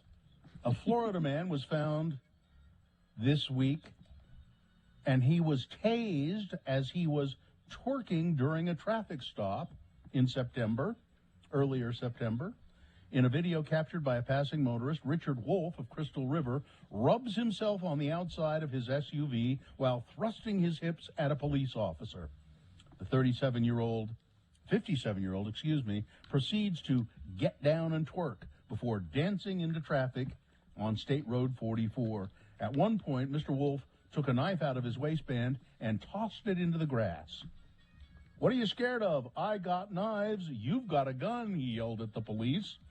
Mr. Wolf was initially pulled over for using the grass median and turn lanes to pass traffic. So there's a median of grass and tree, and he'd just go up on that to pass other cars on the road. After being tased and arrested, he was booked on charge of resisting an officer. But twerking out in the rain during a traffic stop, really not looked on kindly. Rainy day twerking, Boner candidate number 2. Coming up in a moment, Boner candidate number 3. Well, should businesses who don't protect their employees from COVID, should they be liable for sickness and death? All right, we got Boner candidate number 3 for round 2 coming up after this. Big Boy News and Opinioendo, brought to you by... Enjoy a cosmic light show, film, or just stop by for the free exhibits. Clark Planetarium is open 7 days a week at the Gateway in downtown Salt Lake. Experience something new. Visit clarkplanetarium.org today. James Bond, a notorious ladies' man, yes? But in Skyfall, he makes a sexually charged hint about his history with men. Mm-hmm. After being tied up and having his shirt unbuttoned, Javier Bardem's villainous Raul Silva tells 007, We can eat each other or eat everyone else. He continues to stroke Bond's neck and legs, calling it, "There's a first time for everything." This causes Bond to smile and say, "What makes you think this would be my first time?" he says. It's the most homoerotic scene in an action movie since Top Gun. And one of the best scenes in any of Daniel Craig's Bond movies, but it was almost cut from the film. I remember we were told to cut that by the studio, and we said, no. We resisted, said producer Barbara Broccoli in an Apple TV documentary, Being James Bond. The night of the premiere, that line, just the whole place rocked the theater, she said. I remember looking at the studio executive and going, "See, I told you. That was the director, Sam Mendes, said, "I think there's a huge homoerotic undertow in a lot of Bond movies. The movies where the hunk frequently gets tied up with rope, well, you don't say." There's an interesting story, too, today in one of our prep sheets about Quentin Tarantino doing a cameo in some movie where he lays out why Top Gun is a homoerotic gay movie. And it's pretty funny if you read about it. I've got the audio here somewhere, but I can't remember if I edited it. I can't remember what movie it's in, but he does make the case that Top Gun is very much a gay film. Yeah. Let's see Carrie, here, this would be exciting for you. There's a pinball museum. They're closing. They're in Banning, California. They have 1,700 arcade games. But I guess they're closing because of the pandemic, and they haven't been able to, pay the bills to keep the lights on. But they're going to sell a whole bunch of the games from the Museum of Pinball. It's one of the largest museums devoted to pinball machines, about to do something that once might have seemed inconceivable. They're going to auction off 1,700 arcade games. 1,700 arcade games. President Biden has outlaid a six-pronged plan to control COVID. Many of us are frustrated with the nearly 80 million Americans who are not vaccinated, even though the vaccine is safe, effective, and free, Biden said. Biden said COVID-19 is currently responsible for a pandemic of the unvaccinated. What more is there to wait for, he said. What more do you need to see, he said. Biden claims his plan will ensure that the U.S. is using every tool they can to combat the coronavirus and save lives in the months ahead, also keeping schools open and safe and protecting the economy from lockdowns and further damage. Specifically, the president's plan is broken down into 6 parts. Vaccinating the unvaccinated. Large employers will have to ensure that workers are vaccinated or tested weekly. Vaccination required for all federal workers. Vaccination required for 17 million healthcare workers at Medicare and Medicaid, calling on entertainment venues to require proof of vaccination. So it's pretty sweeping, and of course the Republicans, they don't care for it at all. No, they're pro-death for some reason. All of the measures he's taking have legal precedent. The Medicare thing goes back to 1966, I want to say, or maybe 62. LBJ was the president when he said to about 2,000 hospitals in the South, "You're not going to get Medicare anymore, any of the money from Medicare, unless you desegregate." Yeah. And so there is a precedent. The president has that power to do it. And as far as the rest of it goes, it's OSHA, which makes your workplace safe. So it's not an overreach. It's exactly within the law. He can do these things. I don't know, Kerry. The most dreaded words anybody in business can ever hear is, "Hi, I'm from the government and I'm here to help." I think he's actually taking the pressure off of businesses by doing it this way, because they've been concerned that they might get sued or might be an uprising. This way, the business can now say, "Sorry, it's out of our hands," and it's not forced vaccination. You have a choice: get vaccinated or take a test every week. A new 9/11 exhibit has debuted in Weber County as the 20th anniversary of the attacks is set for tomorrow. The weekend program titled Weber Remembers the 9/11 Project will be held at the Weber County Fairgrounds and Ogden Amphitheater. The exhibit was created around 6 months ago by Jenny Taylor and the Major Brent Taylor Foundation, a nonprofit that aims to honor military families and train future leaders. The Justice Department has, because the Supreme Court's not doing anything, the Justice Department is suing Texas over their 6-week abortion ban. Mm-hmm. The Biden Justice Department announced the lawsuit at a news conference in Washington. Attorney General Merrick Garland said, the Texas law's unprecedented design seeks to prevent a woman from exercising their constitutional rights by thwarting judicial review for as long as possible. And finally this, Spencer Cox, the governor of the state of Utah, first of all, he wants you to look at Utah's newest license plate. It's a new license plate with Martin Luther. He said, I hope and believe that the incredible artwork on this plate apparently contest at the state, was it the state fair, Gina? Uh-huh. Governor Cox had a pie eating test, and it not emceed or judged by me. It was emceed by I don't. Away. All you had to say was wait. What happened is there was this deluge of other schools leaving that conference. Oh, really? So there were a bunch of openings. So there were vacancies. There were vacancies, and you might be surprised to hear that I, as a youth, need to hear this news for BYU, because I have always said the more competitive BYU is, the better it is when the Utes beat them. It's not fun to beat up on people that aren't good. So I want BYU to be just good enough. So they're not. So they're now in the what? What is it? Pac-12? No, well, Big 12. No, what is it? Big 12. It's the Big 12. Okay.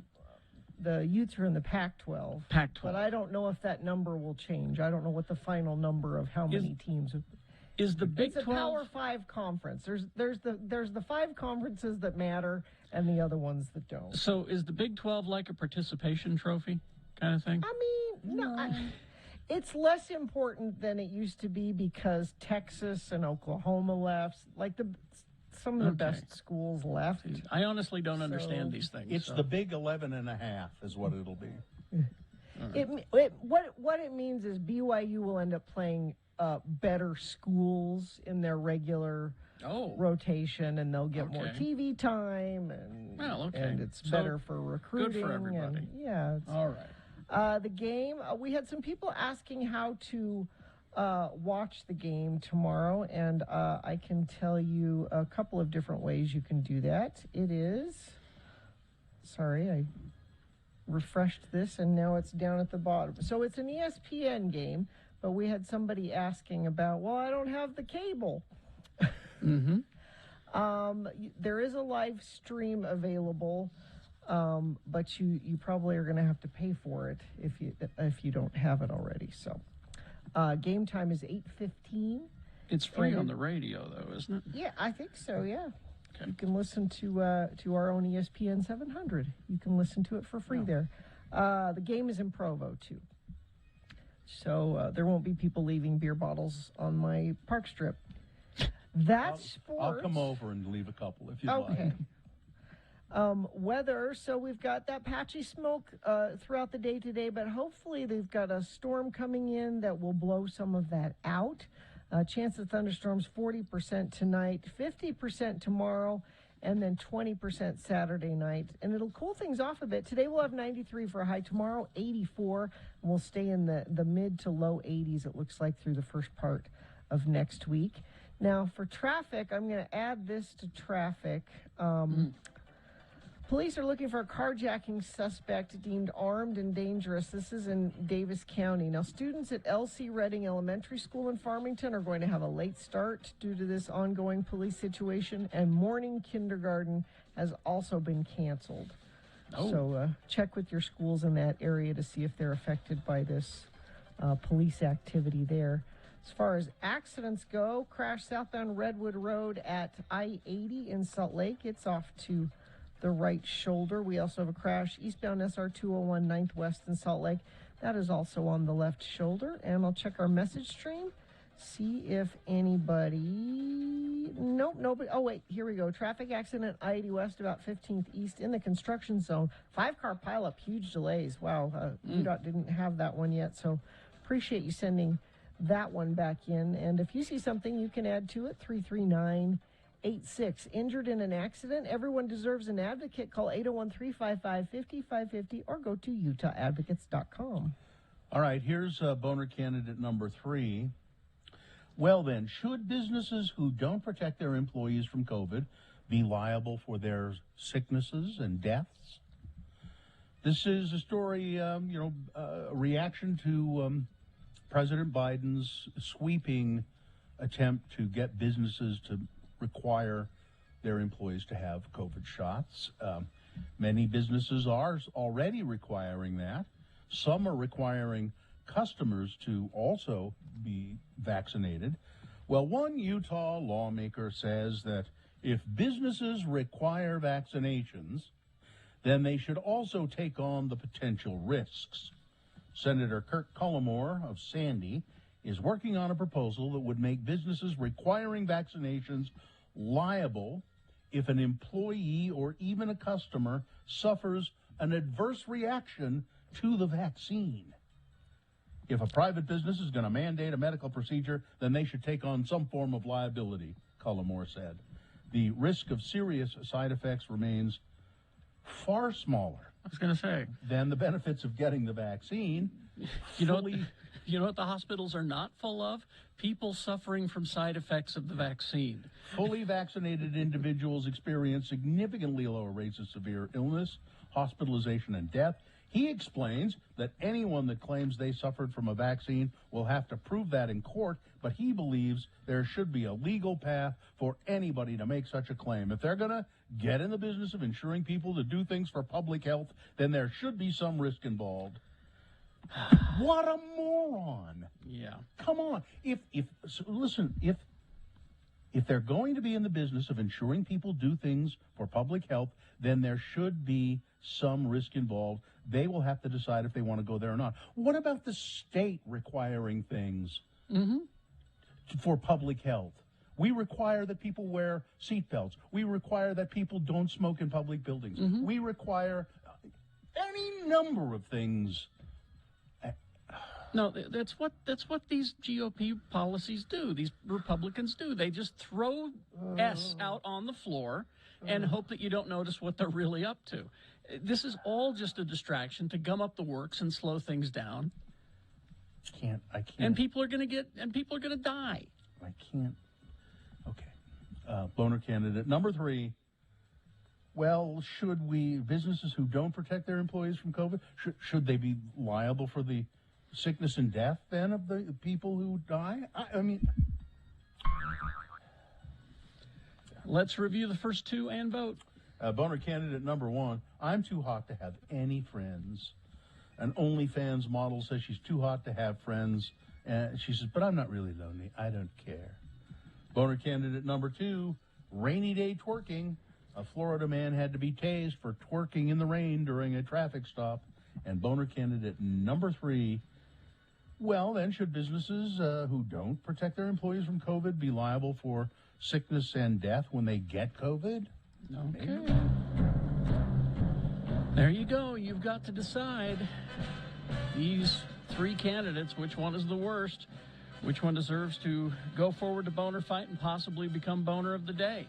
Winning here does not make it boner of the day. Winning here means it's the winner of round 2, and it will go up against the winner of round 1's voting. We did that an hour ago. We'll take both winners and we'll put them against each other at 9:20 this morning, and that's when you'll decide boner of the day with Boner Fight. Right now, send one of these 3 forward, champion of round 2.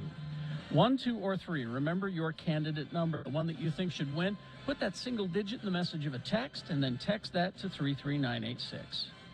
Or you can call the producer's booth. I think Miriam will take your voice vote at 877-602-9696. Or go online, x96.com. Look for the box that says Boner Voting September 10, 2021, and vote there. You have until the end of these messages to do so. Let's go. This is round 2.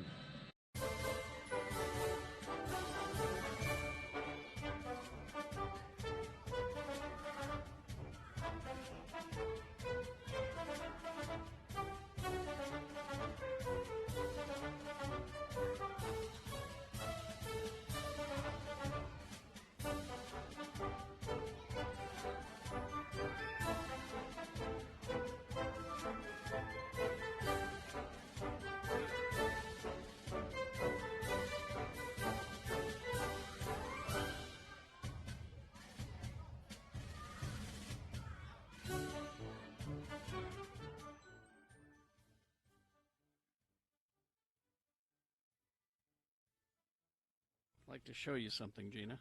What do you got? Let me get it here. And everybody else can look in. Yes. What? What? Something furry. Oh, it's a... I can't tell. What is it? It looks like something that my cat coughed up. What is that? Can't tell what it is. How much money if I eat it? Wait a minute. Let's see it again. That does not look edible. It looks like hair. It does, doesn't it? What is it? How much if I eat it? $5. $5 to eat it? I'll give you $5. Okay. There. On to food. What's about it is it's so functional and it dissolves and put in pork flavor, but like it dissolves. And, Yeah. You know. Straighten the label out there. Let me look at the whole. It's Kimbo brand. Our food kind of.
Okay, let's see. 8:51. Let's award round 2 of your boners.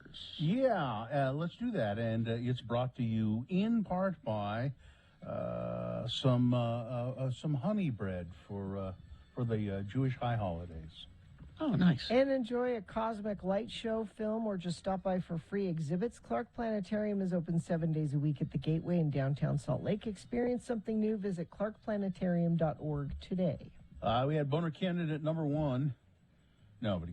Well, it got a few votes, but and number 2 got a few votes as well. I'm not sure why either of them got any votes, because boner candidate number 3, this Cullimore, Utah State Legislator Cullimore, well, he's going to make sure that if businesses are required to have their employees get COVID shots, and their customers to have COVID vaccinations, and there's any complication from that, any medical side, and I don't know what the percentage is, but it's tiny, any kind of adverse reaction. But he's going to make sure that they'll be able to sue. This Cullimore fellow is apparently quite a character. Yeah. Also, the government already holds businesses accountable for employees that get COVID at work. For example, on a construction site, if it is proved an employee contracted COVID-19 on the job, it's an OSHA recordable injury. And now the GOP wants to punish businesses for getting a vaccine. They want to put business in an impossible situation. This is not business friendly. Yeah. So there you go. That's your boner of the day for today. The 10th of September, now qualified to be boner of the week. You'll decide at 9:20 with your votes. All right, David Schold is on the phone. David, hi. How are you? I'm well, team. How are you? Good. David, tell people your official title with Salt Lake County. Sure. David Schold, I'm the coordinating officer with Salt Lake County, so helping Mayor Wilson and Dr. Dunn and the entire Salt Lake County community help mitigate COVID, the spread of COVID virus. Do you say that? Do you say, "Hi, I'm David Schold and I'm here to help"? Yeah, exactly. And there's like a theme song that flows with me as I walk into rooms, too. Good. Well, David, so how goes the battle here in Salt Lake County with coronavirus? It's not done yet. 53% of Salt Lake County residents are fully vaccinated. That means 47% aren't. We have spread. Hospitals are under strain, and we all need to do our part to stop this. I know that we're all really wanting to get back to a sense of normalcy. It's natural. Mm-hmm. We need to get vaccinated. We need to wear face coverings when we're out, and we could do this together. So. David, are there parts of the county that do you guys break down the statistics? Parts of the county that have higher vaccination rates?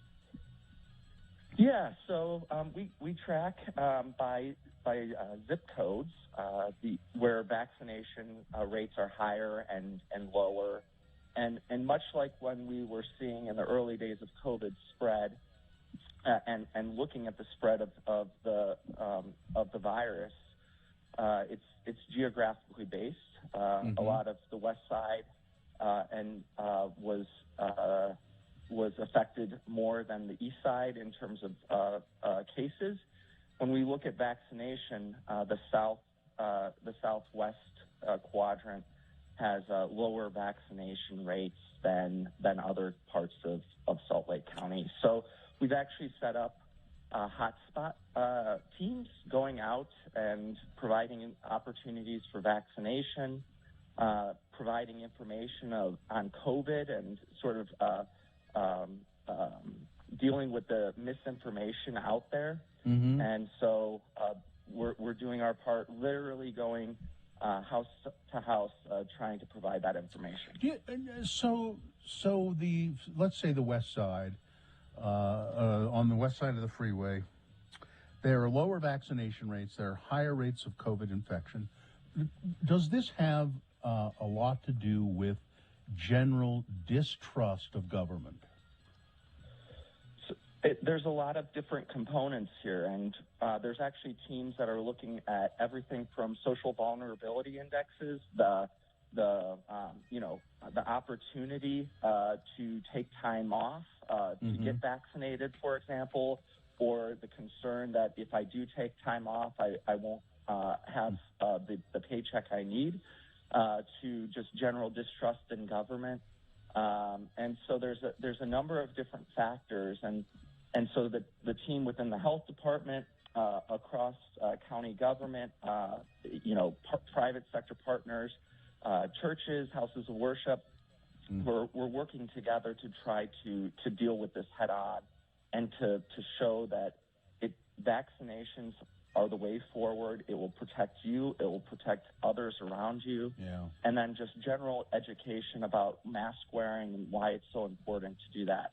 And we're working in a number of different languages to make sure that everybody has an opportunity to learn about how to mitigate COVID. So. Yeah, I wonder sometimes if there is a sort of a distrust of government and all, and law enforcement, if then going door to door maybe increases that, like a So we use community health workers, individuals that are part of their communities, in order to do that education, and of course, we're working through that. All right, David, we're out of time, but thanks for being with us, and No worries. Nice to hear from you again. Yeah, nice to hear from you. Talk to you all soon. Okay, bye. All right, thank you very much. Traffic, Gina, please. Hey, just a heads up about tomorrow, the 9th annual, let's just refresh. The 9th annual Big Cottonwood Full and Half Marathon will take place tomorrow from 6 a.m. to 2 p.m. Traffic going north or south from the canyon on Fort Union to 13th East will not be possible. That will be completely closed. Expect major delays on 215 and 6200 south in that area. Right now, though, there's a crash northbound I-15, 45th south of Murray. It's a pretty bad one. It's affecting both left lanes. They're both closed right now. Also a crash northbound Bangor Highway 36 south in West Valley. The left lane blocked there. And a crash westbound I-80 at 20th East. This is milepost 126. Left lane being affected there. Crash westbound I-80, 17th East.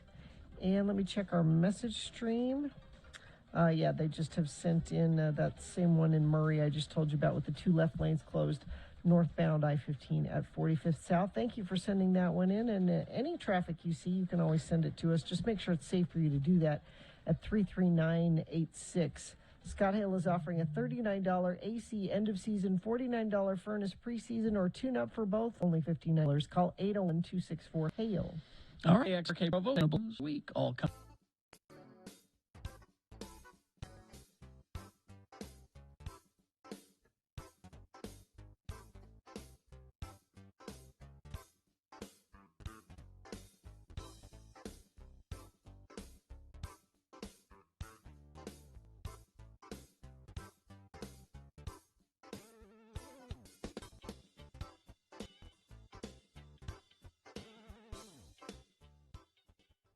That's why I was here originally. Fun stuff like what?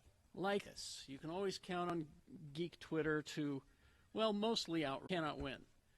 And the purpose of the test is to teach you what it's like to deal with a no-win scenario. An unwinnable situation. Unwinnable scenario where, and so you have to be, as a captain, be able to face death and. And of course, Kirk was the only one to ever successfully. Of course. Well, and here's the follow-up. Roses are red. Visit Ontario. I don't believe in the no-win scenario. Then followed up with roses are red. You bypass with a Korean hack. I'd rather have Trump. I'd rather have really? Trump. Yeah. Really? Not me. I will take this over doom scrolling any day. I haven't been doom scrolling lately, so that's nice. I miss the anger. You miss the anger? Yes. I'm relieved to be. Listen, Starfleet Academy's tests are terrible. Starfleet Academy tests are the worst. Try Trump University. Trump University tests superiorly. Simple tests. All right. I think one of my favorite Trumpy things was those stories where he could have been a professional baseball player. Oh yeah, he was the best baseball player they'd ever seen. I was very good. The best they said. Went on and on. Because that's what I think of when I look at him as professional athlete. People were hard pressed to even remember that he had played baseball in any organized fashion anywhere. Now they did finally find some people say, "Oh yeah, he was." Yeah, I do remember that, but I was being scouted by the pros. Mm-hmm. People are saying, and I'm hearing that this Mr. Spock is no good. That he's low IQ and his test is stupid. We haven't given we were supposed to give a Tiger Woods update every 9 minutes today, and we haven't done it. Nobody told me we were supposed to do that. Well, it's the only news story that's happening right now, Bill. Because I'm just looking at pictures. They pulled the car out of the woods where he went down a ravine. Mm-hmm. It is amazing he survived that. Yeah, it is. It's just totally crumpled. Now another Tiger Woods updates. Following the story for you every 9 minutes on the nines, a Tiger Woods update. Tiger Woods is fine. He's just fine. I mean, not really fine. Not like fine. He's. I did your Ashley Judd story, and you weren't even here. I was. My camera's just not. Are you here now? Yes, yeah, I'm right here. Where? I'm right here. I can't. Over here. I don't. What? Right here. No, I don't. I'm see in you. your head. I'm in your ears. I don't see you. You know, I've got an old camera that you can mount on top of your computer. One of those old ones, you know. Yeah, but then I look like I'm being filmed on an old camera, right? No. No. Gina, go to the web, and what I did, I've got a nice. It's an HD Pro Logitech camera. I think it was $28. Yeah, it wasn't much at all. That's what I use. I plug that into my computer, and it's got a long cord, and I can move it around wherever I want. All right. It's $28. Okay. I'll get it. Wealthy family like you can afford a $28. Family. What is a wealthy family? Just get up out of the lap of luxury and get a camera, will you? Okay. I was trying to save money by using my phone. Well, it's caused nothing but problems so far. Yeah, and let's talk to the accountant guy about how you can write it off or something. I can't because I'm an employee, remember? Oh, yeah, and that's when Orange 45 changed the rules so that I can't write things off or take mileage. Exactly. Always comes back to Donald Trump, doesn't it? You Everything. liberals. Beginning of the show, end of show. Another Tiger Woods update. Maybe this will distract. Tiger Woods' car is beyond repair. Yes. We'll have more for you coming up, as this is the only news story happening in the nation today. Tiger Woods. I think we need to examine how he got the name Eldrick. That's his name. Tiger Woods update, people are asking, and it has yet to be answered. How did he get the name Eldrick, and did this contribute to his angry driving? Was he also pounding on the steering wheel saying, Eldrick, why Eldrick? People are saying, and I'm hearing. Tiger Woods update.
on this day? In 1984, Matthew Followill, lead guitarist for the rock band Kings of Leon, was born. So that. Where's their name come from? Kings of Leon. Anybody know? I think they had. It's either Mumford and Sons or Kings of Leon. I think one of those two groups had an abusive father, and they're all brother. No, I'm serious, and it's a memento to that. Like they're a brotherhood against that. His name was Leon. Is that? Let me look.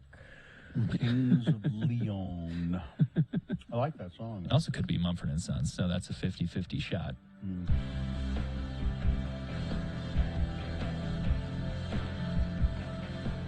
Yeah, Mumford and Sons. Yeah,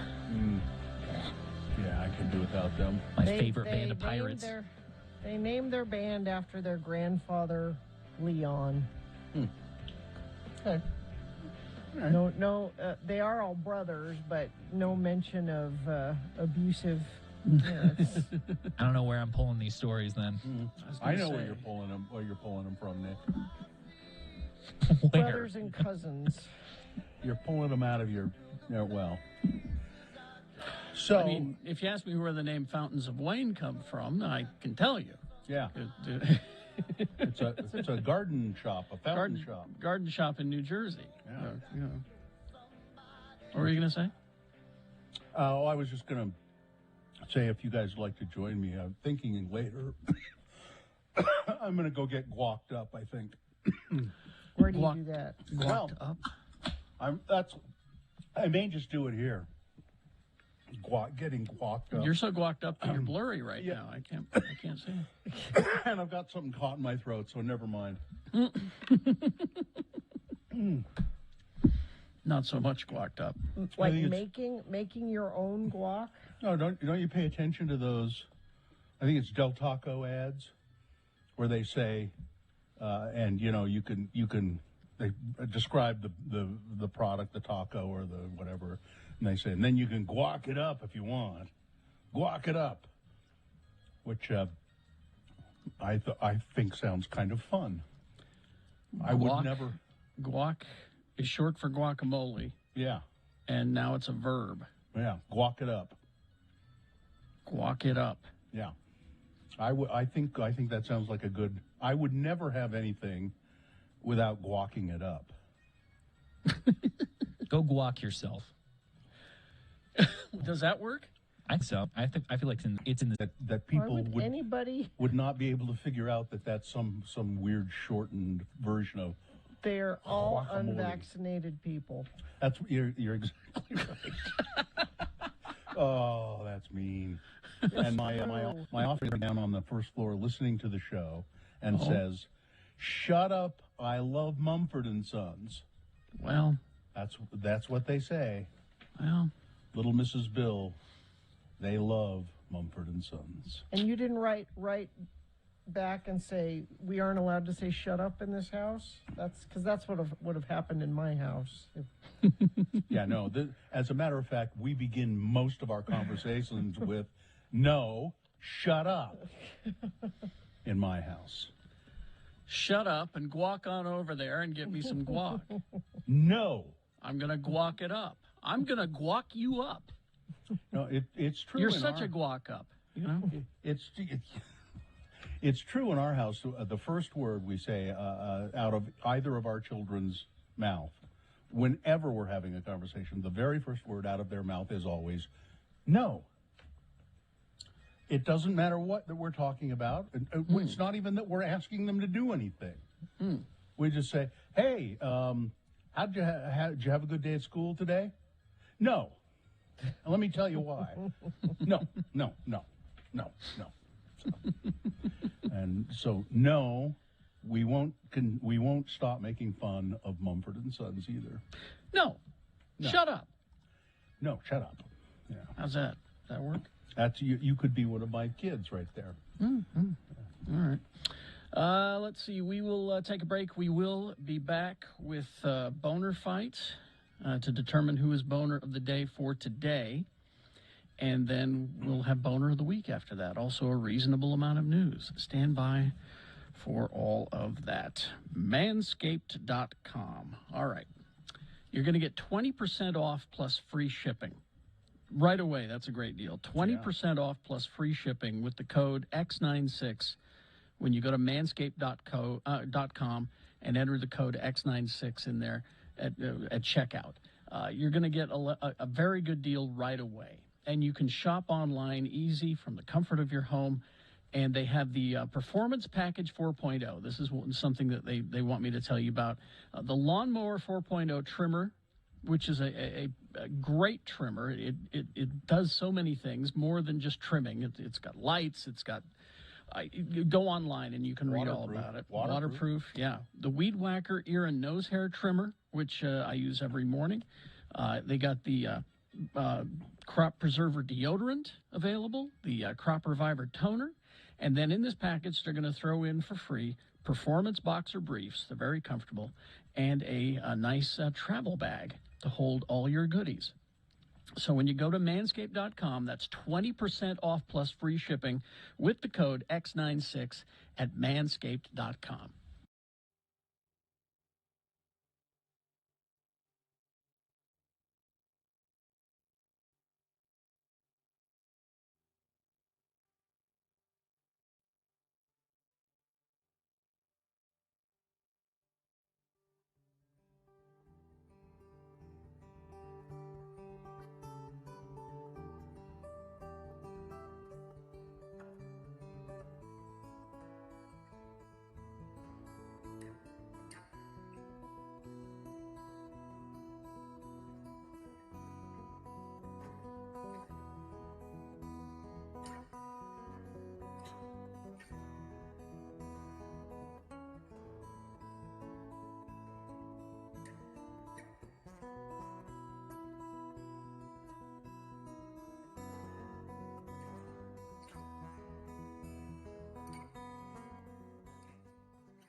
My little daughter, who is 4, she takes amusement in her father's flatulence. You know, is this a daily occurrence? Oh God, yes.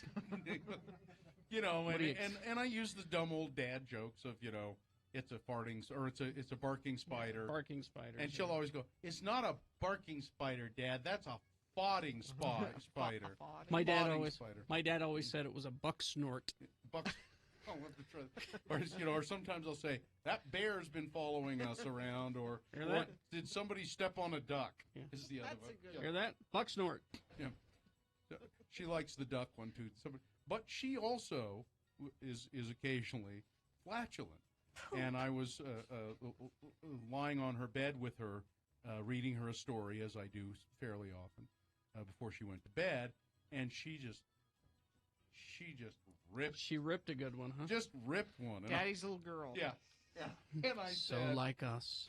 I learned it from watching you. I said, "Honey, that was." Did you high five her? High five. That was a loud one, and she said, "It sounded like a door closing." She means like the creak of the door. And I said it did kind of, and she said, "A door with rusty hinges." Ouch! I just thought she's creative. I thought that was the best. So our children are learning from you. So now it's just, hey, did somebody close a door with rusty hinges? Somebody oil those hinges. I just thought that was the best. A door. Get some 3-in-1 oil on those hinges. So that was it. It's just one of those kids say the darndest they things. Sure do.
Yeah. And I liked Dexter for a few seasons, then I kind of stopped with it. And then Deb was his sister. Deb was his sister. How his father would always appear to him and talk. Mm-hmm. Oh, So yeah, that's right. You know, I'm sure it's probably the same way. And Harrison would probably be what? How old now? I don't know, have pimples. And 12 or 13, something. Yeah. And Mad Max Fury Road, they're going to a lot of those fantastical cars that were in that show, in that movie. They're selling them, selling a bunch of them at auction. The War Rig, Immortan Joe's Gigahorse, and the Nux car. But the Nux car doesn't come with Tom Hardy. It's just the car. Joe Biden has pulled his nominee for the ATF, the Alcohol, Tobacco, and Firearms, because he's too much into gun safety.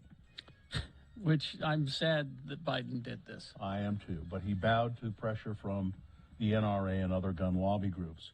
And Donald quickly, Trump. Excuse me, this just in from our boss Todd Newcomb. He said that he's listening to the police scanners, and that standoff in Farmington is over. He said, Okay. I'm not sure over in what way, but it's over. Donald Trump apparently called the father of a Utah Marine who was killed in Afghanistan. Darren Hoover instantly recognized the voice of the former President Donald Trump when he answered his cell phone. It was very cordial. He was very understanding. He was just awesome, Hoover told the Washington Post. He was just talking about the finest of the finest. He said he heard and saw everything that we had said, and he offered his condolence several times over and how sorry he was. Mr. Hoover, of course, had traveled to Dover Air Base to receive a casket of Staff Sergeant Taylor Hoover, who died along with 12 other U.S. servicemen in that evacuation of Afghanistan. Like several other families, Darren Hoover declined to meet with President Biden, the father. He said, I'm not going to meet with Biden. I think he's essentially saying, I think he's kind of responsible for the death of my son. Well, of course, Donald Trump heard about that, and that was, his big move to say, yeah, you're doing the right thing. I'm very, very, very sympathetic to you. I wasn't responsible. Remember that, okay? He's running for president.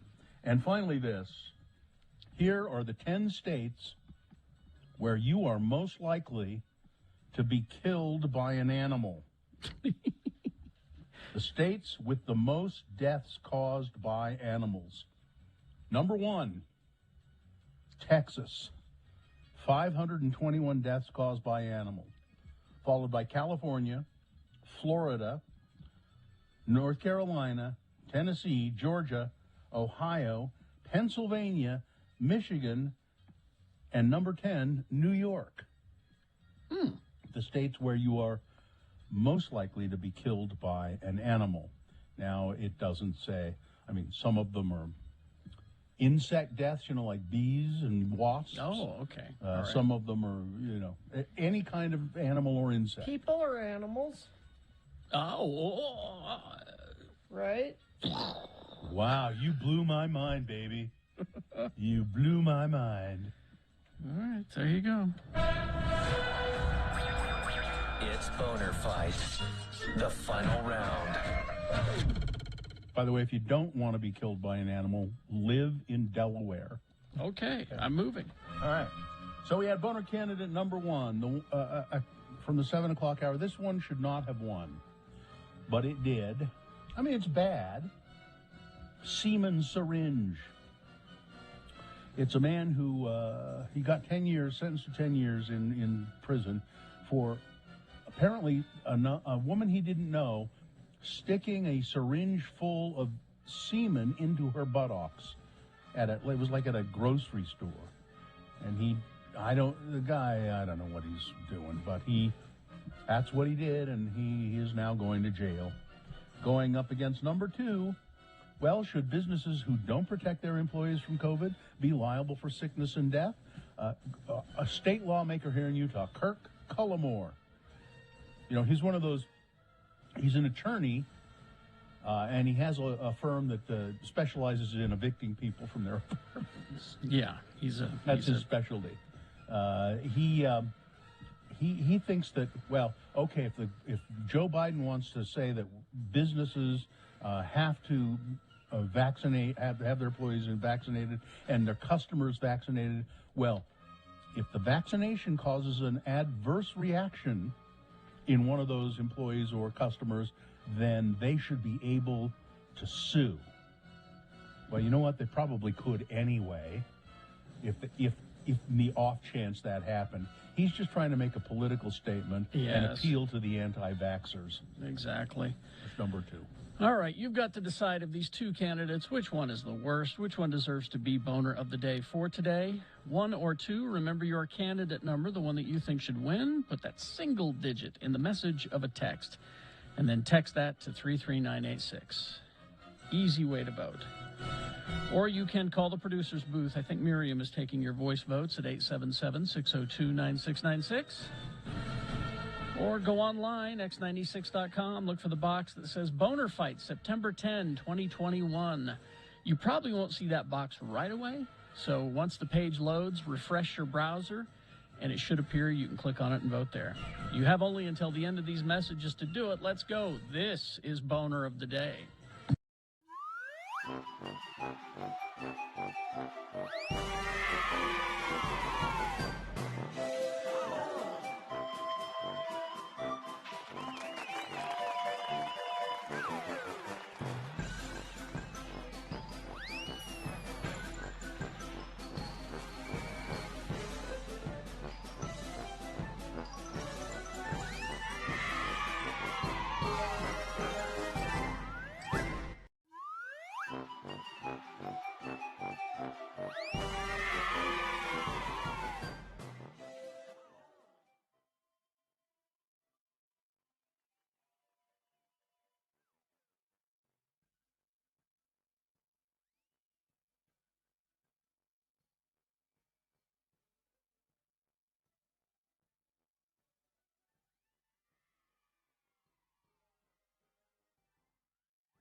It's one of the most hotly debated public lands issues of the past several decades. The reintroduction of the gray wolf into Yellowstone National Park. Now, a similar controversy is brewing in Utah's state capital. Tonight on PBS, Frontline looks at the movement to reintroduce penguins into Salt Lake City. As recently as 40 years ago, Magellanic penguins roamed free in the tree-lined neighborhoods of Salt Lake's Avenues district.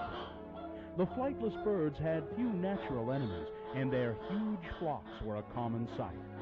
But unrestricted hunting, family pets turned predator, and encroaching civilization all took their toll on these funny, waddling creatures, and they eventually became extinct in Salt Lake City. Join Frontline correspondents as they talk to the old-timers who still remember what it was like when penguins walked the Abs. Well, what I remember most was the mess. Now, there were some that thought the penguins was cute. That is until they lived up here and had to clean up all the poop. Oh, I do miss 'em. I remember when I was just a little shaver. You'd fall asleep to the sounds of 'em making that weird call they do. It was kind of scary. And kind of romantic, too, when you think about it.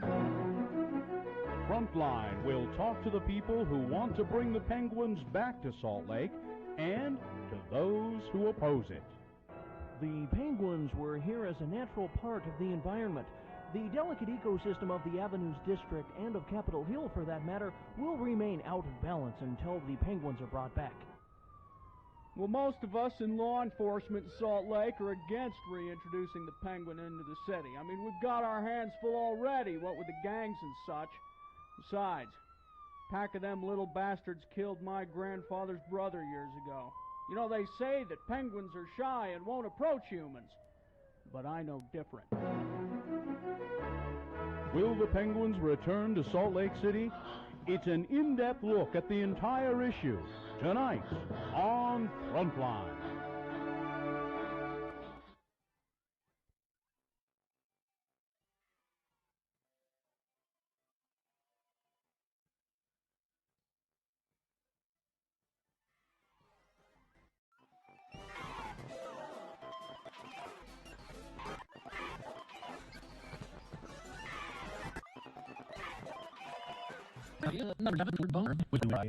So hail for AC is more than $9 for $1-264 hail. I'm surprised. Doubling the votes of number 2, Kirk Cullimore. Yeah. I don't. Well, the semen syringe. That's doubling the votes. Really? Of Kirk Cullimore. Yeah. That's because the Kurt Cullimore one is hard to understand. It's kind of confusing. But so there you go. That's your boner of the day for today, and it is now qualified to be boner of the week. We got Taryn on the phone now. Taryn Hyatt. Good morning. Good morning. I love going after the boner of the day. It happens every time. It's my thing. Thank you, guys. It's a revered position on the radio. I love it. Taryn is the area director for the chapter, the northern chapter, American Foundation Just for Utah, yeah. Just Utah, but you have a little Nevada too, I think, don't you? Yes, I do. American Foundation of Suicide Prevention. And tomorrow is the big day, a really big day in a lot of ways, because it's the Out of the Darkness Walk, which was postponed last year because of COVID. We still have COVID, but this year the decision is to go ahead with the walk. And also the other interesting thing thrown into the mix is that it's 9/11. So talk about that whole thing, if you would, for a minute, Tara. Absolutely. So first of all, thanks for having me on. You know, today is also World Suicide Prevention Day, so what a great, way to kind of kick off the conversations and just remember why we're doing this. And, our walk has always happened the last Saturday of National Suicide Prevention Week, and thanks to Governor Cox for dedicating that week and doing a proclamation that we can recognize that here in Utah as well. And so when we saw that it was 9/11, we definitely considered the fact that it is the 20-year anniversary. But we decided to move forward and have it on that date because we know we lose more of our first responders and our military, to suicide than in the line of duty. And so what better way to honor their service, their sacrifice, than to have a special tribute. So we're fortunate the West Jordan Fire Department Honor Guard is going to come and do an Honor Guard ceremony right at 9:30. We'll have a moment of silence for our silver bead, which those of you who've been to our event know that's for our first responders and military. And yeah, we're going to go ahead and move forward with the walk at West Jordan Veterans Memorial Park. There's plenty of space. We're just inviting people to please be smart and safe and considerate of others. Social distance. If you can't, put your mask on and just let's, we wanted to come together and do it, but let's do it so that we can be safe and keep each other, safe in that capacity. It is outdoors, and there's a lot of room. This is the first year.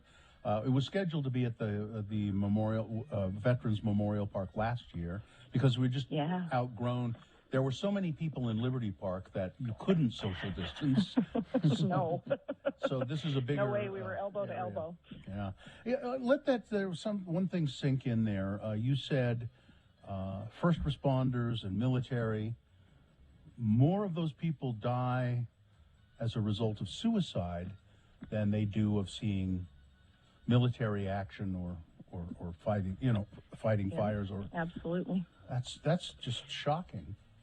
It is shocking, and it's something that we owe it to them to do better. PTSD has been an invisible illness, and we can no longer stand by and let that happen. Our first responders and military witness more trauma in a single shift than any of us will in our entire lifetime.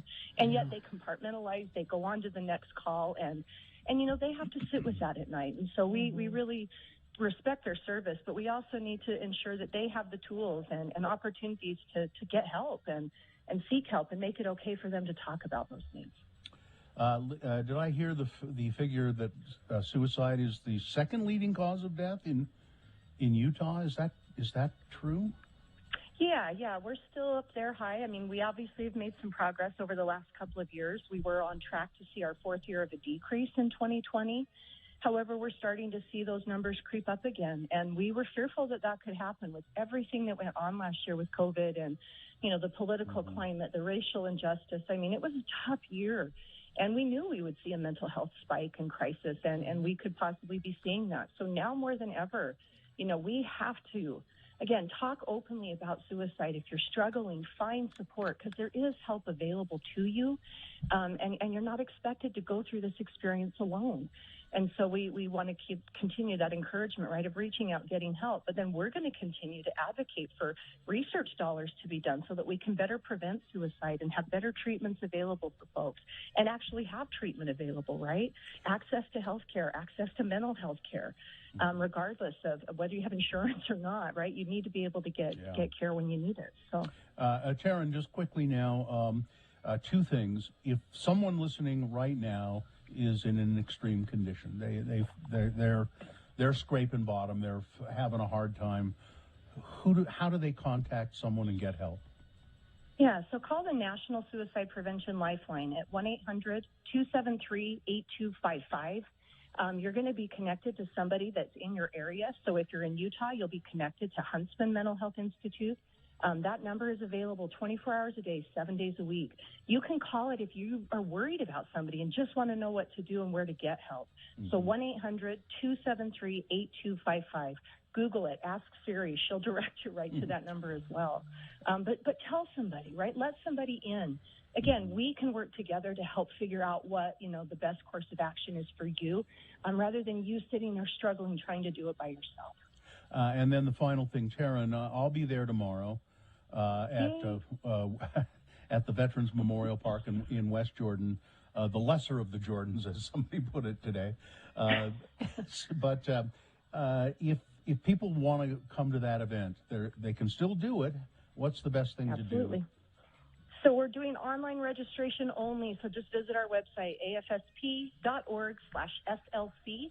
We'll have QR codes you can scan if you show up day of. We're not doing any kind of lines, and we're going to try to avoid crowding, but come and participate. Be there from 9 until noon. There's vendors, resources available for the community, food, so come out and join us. Okay, I'll see you tomorrow. Sounds good. Thanks, you guys, so much. Thank you, Taryn. Right, thank you, Taryn Hyatt, AFSP Regional Coordinator. All right. We'll take a break. We will be back with Boner of the Week. Stand by for that. FanX. Go to fanxsaltlake.com. And we got an exclusive ticket discount for you. If you use the promo code RADIO20, that's RADIO20, % off all ticket types. So that's a great deal. Oh, my goodness, this is next weekend, isn't it? FanX is happening at the Salt Palace Convention Center, September 16th through the 18th, next weekend. And don't forget to use the promo code RADIO20 to get 20% off of all ticket types. Now, of course, all the celebrities are going to be there. Growing up here in Utah, I know that MASH is an incredibly popular TV show. Always has been, probably always will be. And you've got Jamie Farr and Loretta Swit from MASH. They're going to be there. Over 40 celebrity guests already announced. Christopher Eccleston, he's a Doctor Who, I believe. Adam Savage, Ashley Eckstein, Nick Carter, Christina V, Zachary Quinto, Mr. Spock is going to be there. So go to the website, FanX Salt Lake, and get your tickets. There's, of course, the vendors floor, which is always fun. And hundreds of pop culture, comic, and celebrity guest panels all 3 days of FanX with your ticket purchase. So go to fanxsaltlake.com and use the promo code RADIO20 for 20% off all ticket types.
Spear.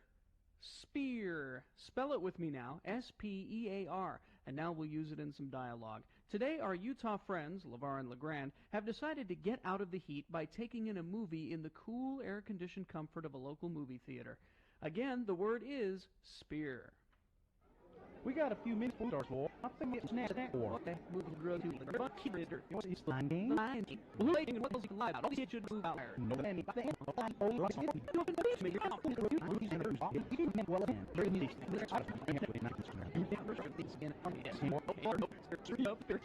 God almighty, LeVar! You better hope the usher don't catch you. Oh, yeah, like Mr. 16-year-old pimple monster's gonna be a real threat. And I'm telling you, LeGrand, if I don't catch me a beer buzz, I'll never get through this cartoon. Hey, is Mickey Mouse in this?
All right, let's award. Well, is Dave there?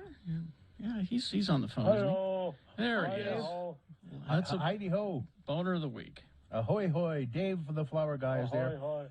Dave, we talked to somebody this week who has a shop with her husband at 9th and 9th, and I can't remember what the name of the shop is, but they sell It's stuff a at it. bookstore and music store. Oh, yeah, very good. Do you remember the name, Gina? Inside the jewelry store. I think it's just 9th and 9th Book of Music. Yeah, do you know, so Yeah. so you know the place. They buy flowers from you sometimes? Yeah. Well, Dave, they said they haven't seen you for a while, they said. I've been around. Well, okay. You guys better work it out. That's all I can say. Dave, the Flower Guy, he's the man you see around town. He mows lawns, he sells flowers, he drives a little tractor with a trailer, and he's a hard-working guy. And he's the one who we decided about 25 years ago, we decided Dave would select Boner of the Week because we didn't want to do it. We didn't feel qualified. So, Dave, we only have 4 candidates this week. Are you ready? Yeah, I'm ready. Okay, number one from Tuesday. There is no functioning intelligence at work here. Oh, it's Larry Elder. Larry Elder, who's trying to run for governor of California in the recall election, who made an appearance on the radio and claimed that the descendants of former slave owners are the ones who should receive reparations of some kind from the government, money from the government, because ending slavery also meant that they had their property taken away from them. Boner candidate number 2 from Wednesday. I can't fathom why anyone, it's Alex Jones, and I just can't fathom why anyone would listen to Alex Jones rant on and on about Joe Rogan and ivermectin And I would say go online and watch that video, but every time you watch that video, he gets counted as a view, and the more views he gets paid for. So it's just insane. And I'm not going to nominate him anymore, I don't think, unless, I don't know, something really drastic happens. Mm-hmm. Then number 3 from yesterday, our patronizing legislature, they need to have a little sit down with Donovan Mitchell to explain critical race theory to jazz player Donovan Mitchell. We need to white-splain it to him. That's right.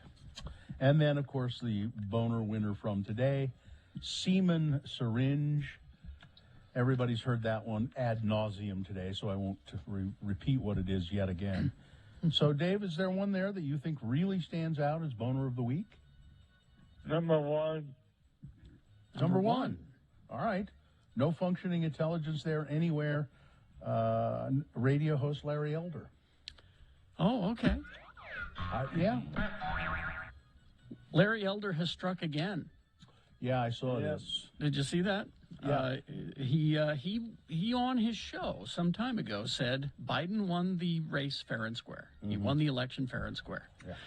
But now that he's, trying to curry more favor from the right wing, he's backed off on that altogether now.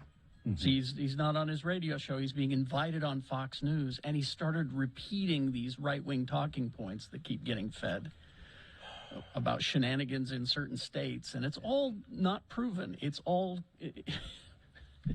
And so now he thinks that's the way to win this election. The only way he will win this election is if Democrats are lazy and don't vote no on a recall. That's the only way he's going to win. The pollster, when is the election? When do they finally? I think it's this weekend is the deadline, I want to say. It's very soon, very soon.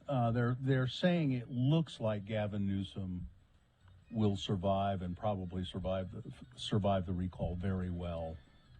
But It's Tuesday, September 14th. That's when it sort of ends, and then they have to start counting. You have to mail your ballot. Yeah. Oh, it has to be in the mail by the 14th. So. Yeah, and then of course people will step in and start saying, "Well, he's already started saying, yeah, well, we need to look at those ballots. Yeah. We need to do this. We need to do that." He's already said that if he doesn't win the election, that it's shenanigans. Yeah, he's already said it. Never mind that there are way more registered Democrats than Republicans in California. Exactly. Yeah. Well, Dave, thank you very much. You got any big plans? You got any big plans for the weekend? Maybe go to the fair. Good idea. Let's go to the state fair. If you do go, please be ready. Maybe we'll get a hold of you. If you go, let us know, and we'll talk to you a little bit on Monday. I want to know what the butter sculpture is this year. Okay. Okay? I always want to... Okay. All right, Thanks Dave. a lot. The next weekend, Comic-Con. Yep. Next weekend's Comic-Con. I still got to figure out how to get tickets. I'm sure we can find you some tickets somewhere. Yeah. Don't worry about that. All right. Katie will take care of that next week. Yeah. All right. And the Greek Festival this weekend. Oh, all right, Dave. We'll see you. See you later. Well, our final story, this is great news for you, Bill, because I know you're not only a fan of Christmas music, but you're also a fan of ex-Journey frontman Steve Perry. Oh, man. Releasing just in time for Christmas. A Christmas record. Do you have any idea what the tracks are? Let's see. It looks like a bunch of classics. Yes, I'll Be Home for Christmas. Oh. Santa's coming to town. Have yourself a merry little Christmas. You know the hits. Yeah. So you'll have to wait till November 5th. That's the only bad news. But they are the Christmas hits as only Steve Perry could do them. I can't wait to hear his interpretation. Yeah. Yeah, I know. Tell you what, Bill, for Christmas? No, that's I'm okay. going to buy you a copy of it. That's really all right. Thank you. I'm going to get you a copy. No, you don't have to. All right. I think we're good. All right. All business. Fine job, Nick. Thank you very much. Live long and prosper, bitches. Don't you know who I am? Utah by 5. Trust me. Corey is next.